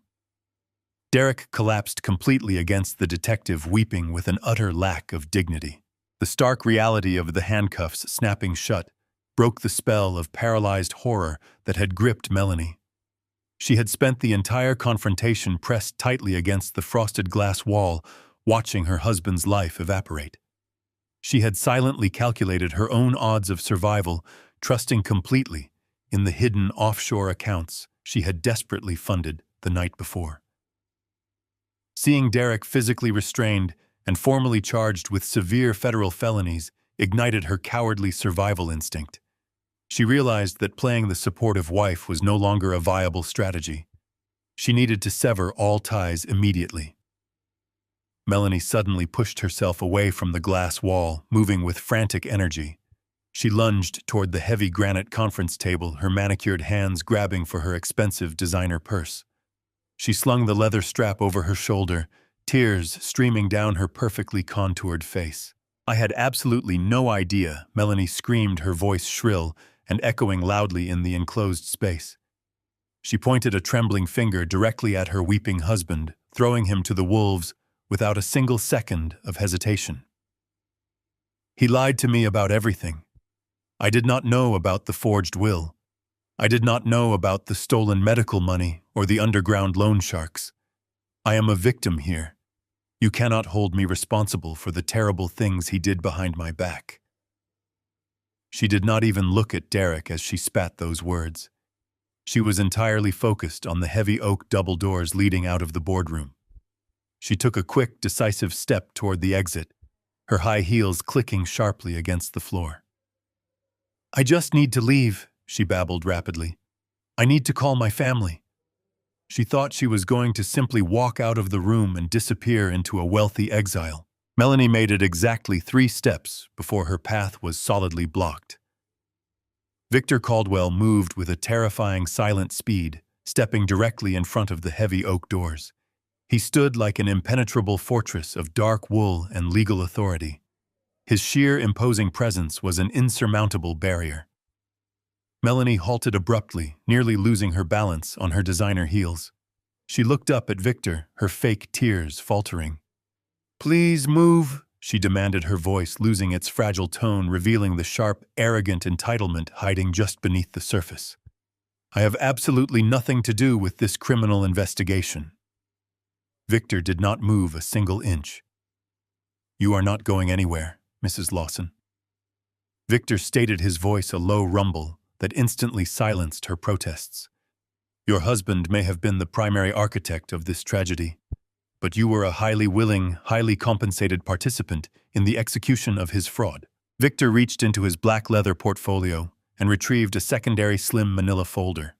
He turned and handed the folder directly to the lead federal detective. The detective took the file, opening it swiftly to review the contents. The documents inside were the pristine, undeniable digital logs captured by my cybersecurity team just hours ago. They detailed every single frantic, illegal keystroke Melanie had made while sitting in my lake house. I watched Melanie's eyes widen in absolute terror as she recognized the banking statements. "We have been monitoring your digital footprint continuously," I said, my voice cutting cleanly through the tension. "You thought you could secretly siphon the last remaining drops of your husband's stolen wealth. You thought you could quietly transfer hundreds of thousands of dollars into hidden offshore accounts registered in your maiden name and simply board an international flight tonight, leaving Derek alone. Melanie began to shake her head frantically, stepping backward. Her designer purse slipped from her shoulder, crashing loudly onto the floor. The contents spilled across the polished wood, revealing the printed first-class international boarding pass she intended to use for her escape.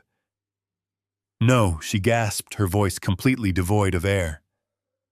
"That was my personal savings. I was just trying to protect myself from his terrible mistakes." "You cannot arrest me for protecting myself." The lead detective closed the manila folder with a sharp snap. He looked at Melanie with the exact same expression of profound disgust. "Melanie Lawson," the detective announced, stepping forward to close the distance. "You are formally under arrest for conspiracy to commit wire fraud, the illegal transfer of stolen funds, and the deliberate obstruction of a federal financial investigation." The second detective moved swiftly, grabbing Melanie by the wrists. She fought back, briefly twisting and screaming in raw, indignant fury as the cold steel handcuffs were ratcheting tightly around her wrists. The glamorous TikTok star was now securely handcuffed next to her weeping husband. The two detectives did not waste another single moment indulging the pathetic, hysterical protests of the ruined couple. They gripped the prisoners firmly by their arms and forcefully turned them toward the heavy oak double doors. Derek stumbled forward, his head hanging in total defeat, sobbing softly as his ruined life was dragged away permanently. Melanie continued to thrash and shriek indignantly, her expensive designer heels dragging awkwardly across the beautiful hardwood floor, her artificial kingdom completely and utterly dismantled. Victor stepped aside, holding the heavy door wide open as the detectives escorted the criminals out of the glass boardroom and into the waiting arms of the federal justice system. I remained standing silently at the head of the polished granite table, my hands resting lightly in my pockets, taking a deep and satisfying breath of the newly cleansed air. I watched them disappear down the long, brightly lit corporate corridor until they were entirely out of sight. The heavy oak doors swung shut with a firm, resounding click. The profound, pristine silence slowly returned to the expansive room, washing away the chaos. The brutal, necessary war was finally won today. The heavy oak doors swung shut with a firm, resounding click, isolating me entirely within the expansive glass boardroom. The profound, pristine silence slowly returned to the space, washing away the chaotic, desperate pleas of the two people who had tried to destroy my life. The brutal, necessary war was finally won today. I stood alone at the head of the polished granite table, the undisputed master of my corporate domain. For a long, uninterrupted moment, I simply existed in the stillness, allowing the adrenaline to slowly drain from my bloodstream. The execution was flawless. Every single variable had been controlled, every trap perfectly sprung. Derek and Melanie were currently being transported to a federal holding facility, stripped of their wealth, their freedom, and their arrogant illusions. I had successfully dismantled their entire universe with surgical, unapologetic precision. Yet, as I looked around the empty room, looking at the two vacant leather chairs where they had just sat, the profound sense of triumphant victory began to inevitably recede. It was replaced by a heavy, hollow ache settling deep within the center of my chest.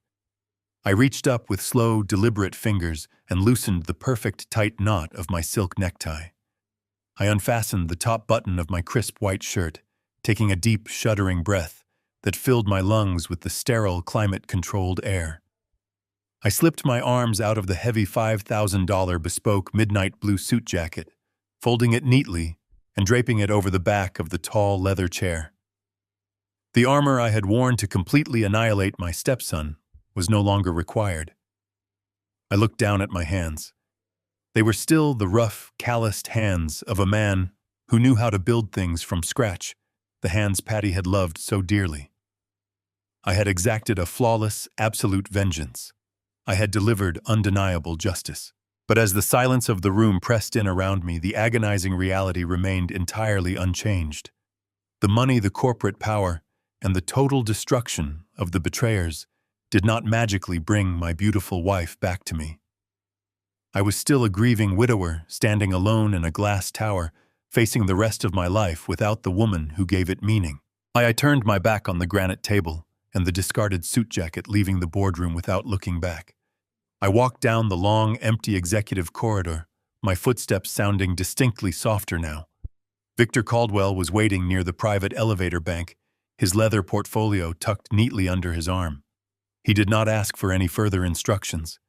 He simply gave me a quiet, respectful nod, fully understanding that my role in the corporate machinery was concluded for the day. I stepped into the glass elevator and pressed the button for the subterranean parking garage. The descent was rapid, watching the sprawling Seattle skyline shrink and vanish as I plunged back down into the concrete earth. When the elevator doors slid open in the brightly lit VIP parking sector, my personal security detail was waiting. The driver of the armored black Maybach immediately stepped forward, reaching out to open the heavy rear door for my commute home. I stopped, raising my hand to halt his movement. I looked at the sleek, imposing luxury vehicle that had carried the wrathful billionaire to his execution appointment. That man had served his absolute purpose today, but I no longer needed to be him. I thanked the security team for their flawless service and dismissed them for the remainder of the week. I walked right past the multi-million-dollar motorcade moving toward the far-shadowed corner of the underground garage. Parked exactly where I had left it was my battered, leaking 2005 Ford pickup truck. The rear taillight was still completely shattered, a jagged, broken wound inflicted by the hired street thugs just 24 hours ago. I ran my hand along the dented, rusted metal tailgate, feeling a strange, profound sense of comfort in its battered resilience. I unlocked the heavy door, climbed into the freezing cab, and settled into the worn leather seat. I pushed the key into the ignition, listening to the old engine roar to life with a familiar, comforting rumble. I shifted into gear and drove the broken truck out of the corporate fortress, leaving the billionaire behind in the dark. The drive back to the suburban perimeter of the city was slow and incredibly peaceful. The heavy morning traffic had dissipated, leaving the wet, winding roads relatively clear. I rolled the driver's side window down just a fraction of an inch, allowing the crisp, pine-scented Seattle air to circulate through the cold cabin. I did not turn on the radio. I simply listened to the rhythmic hum of the tires against the damp asphalt, watching the dense evergreen trees blur past my window. The crushing, suffocating anger that had propelled me through the last 2 days was completely gone, leaving me with a quiet, reflective melancholy. I turned onto the familiar winding road leading directly toward the water. I pulled into the wide driveway of the lakeside house. There were no arrogant sports cars crushing the flower beds today. There were no flashing police lights or loud entitled intruders demanding my eviction. The property was entirely silent, bathed in the soft, gray light of the Pacific Northwest afternoon. The digital security system quietly monitoring the perimeter recognized my approach and smoothly disengaged the primary locks. I stepped out of the truck, the gravel crunching softly beneath my worn boots, and walked up the front steps. I unlocked the heavy oak door and stepped inside my home. The air inside felt different now. The toxic, lingering presence of Derek and Melanie had been completely scrubbed from the atmosphere. The house was safe, secure, and entirely mine once again. I walked straight into the kitchen, dropping my keys onto the counter. I moved methodically, filling the glass carafe with fresh water and measuring out the dark, rich grounds into the filter. I turned the machine on, leaning against the polished granite island, as the familiar, comforting aroma of brewing black coffee began to fill the quiet room. I poured the steaming liquid into a simple ceramic mug, wrapping my cold hands around the warm surface. I walked over to the shattered patio door, carefully stepping over the remaining fragments of broken glass, and looked out over the expansive, tranquil surface of the dark lake. The water was perfectly still, reflecting the cloudy sky like a massive, flawless mirror. I stood there for a long time, watching a single solitary bird glide smoothly across the surface of the water. The profound stillness of the house wrapped around me like a heavy, comforting blanket. The war was over, the battlefield cleared, and the absolute consequences had been permanently delivered. But there was still one final vital action required to truly bring this dark chapter to a close. I reached into the pocket of my trousers and pulled out my encrypted corporate smartphone. I bypassed my business contacts, scrolling down to a specific number I saved days ago. I pressed the call button and brought the device to my ear, listening to it ring twice before a professional, authoritative voice answered on the other end. "Yes, this is Richard Lawson," I said, my voice steady and resonant in the quiet house. "I am calling to speak directly with the executive director of the Seattle Oncology Center." There was a brief pause, a flurry of hushed transfers, and then the director came on the line greeting me. "I am calling to confirm the status of the financial transfer we discussed." I continued, keeping my eyes fixed firmly on the calm waters of the lake. "Yes, the $10 million donation submitted entirely in the name of Patricia Lawson has officially cleared all banking protocols." The director began to express his profound gratitude, explaining how this monumental endowment would revolutionize their palliative care wards, but I interrupted his praise. "I do not need your gratitude," I stated softly, feeling a sudden warm tear finally break loose and trace a slow path down my weathered cheek. "I just need your absolute guarantee. I want you to ensure that no patient in your hospital ever has to suffer because they cannot afford the right medication. I want you to guarantee that no family ever compromises their dignity for physical comfort." The director solemnly swore that my exact wishes would be honored in perpetuity. I thanked him quietly and ended the call, lowering the phone to my side. I raised the ceramic mug to my lips, taking a long, slow sip of the bitter black coffee. The house was empty, my heart was scarred, and the grief would never fully disappear.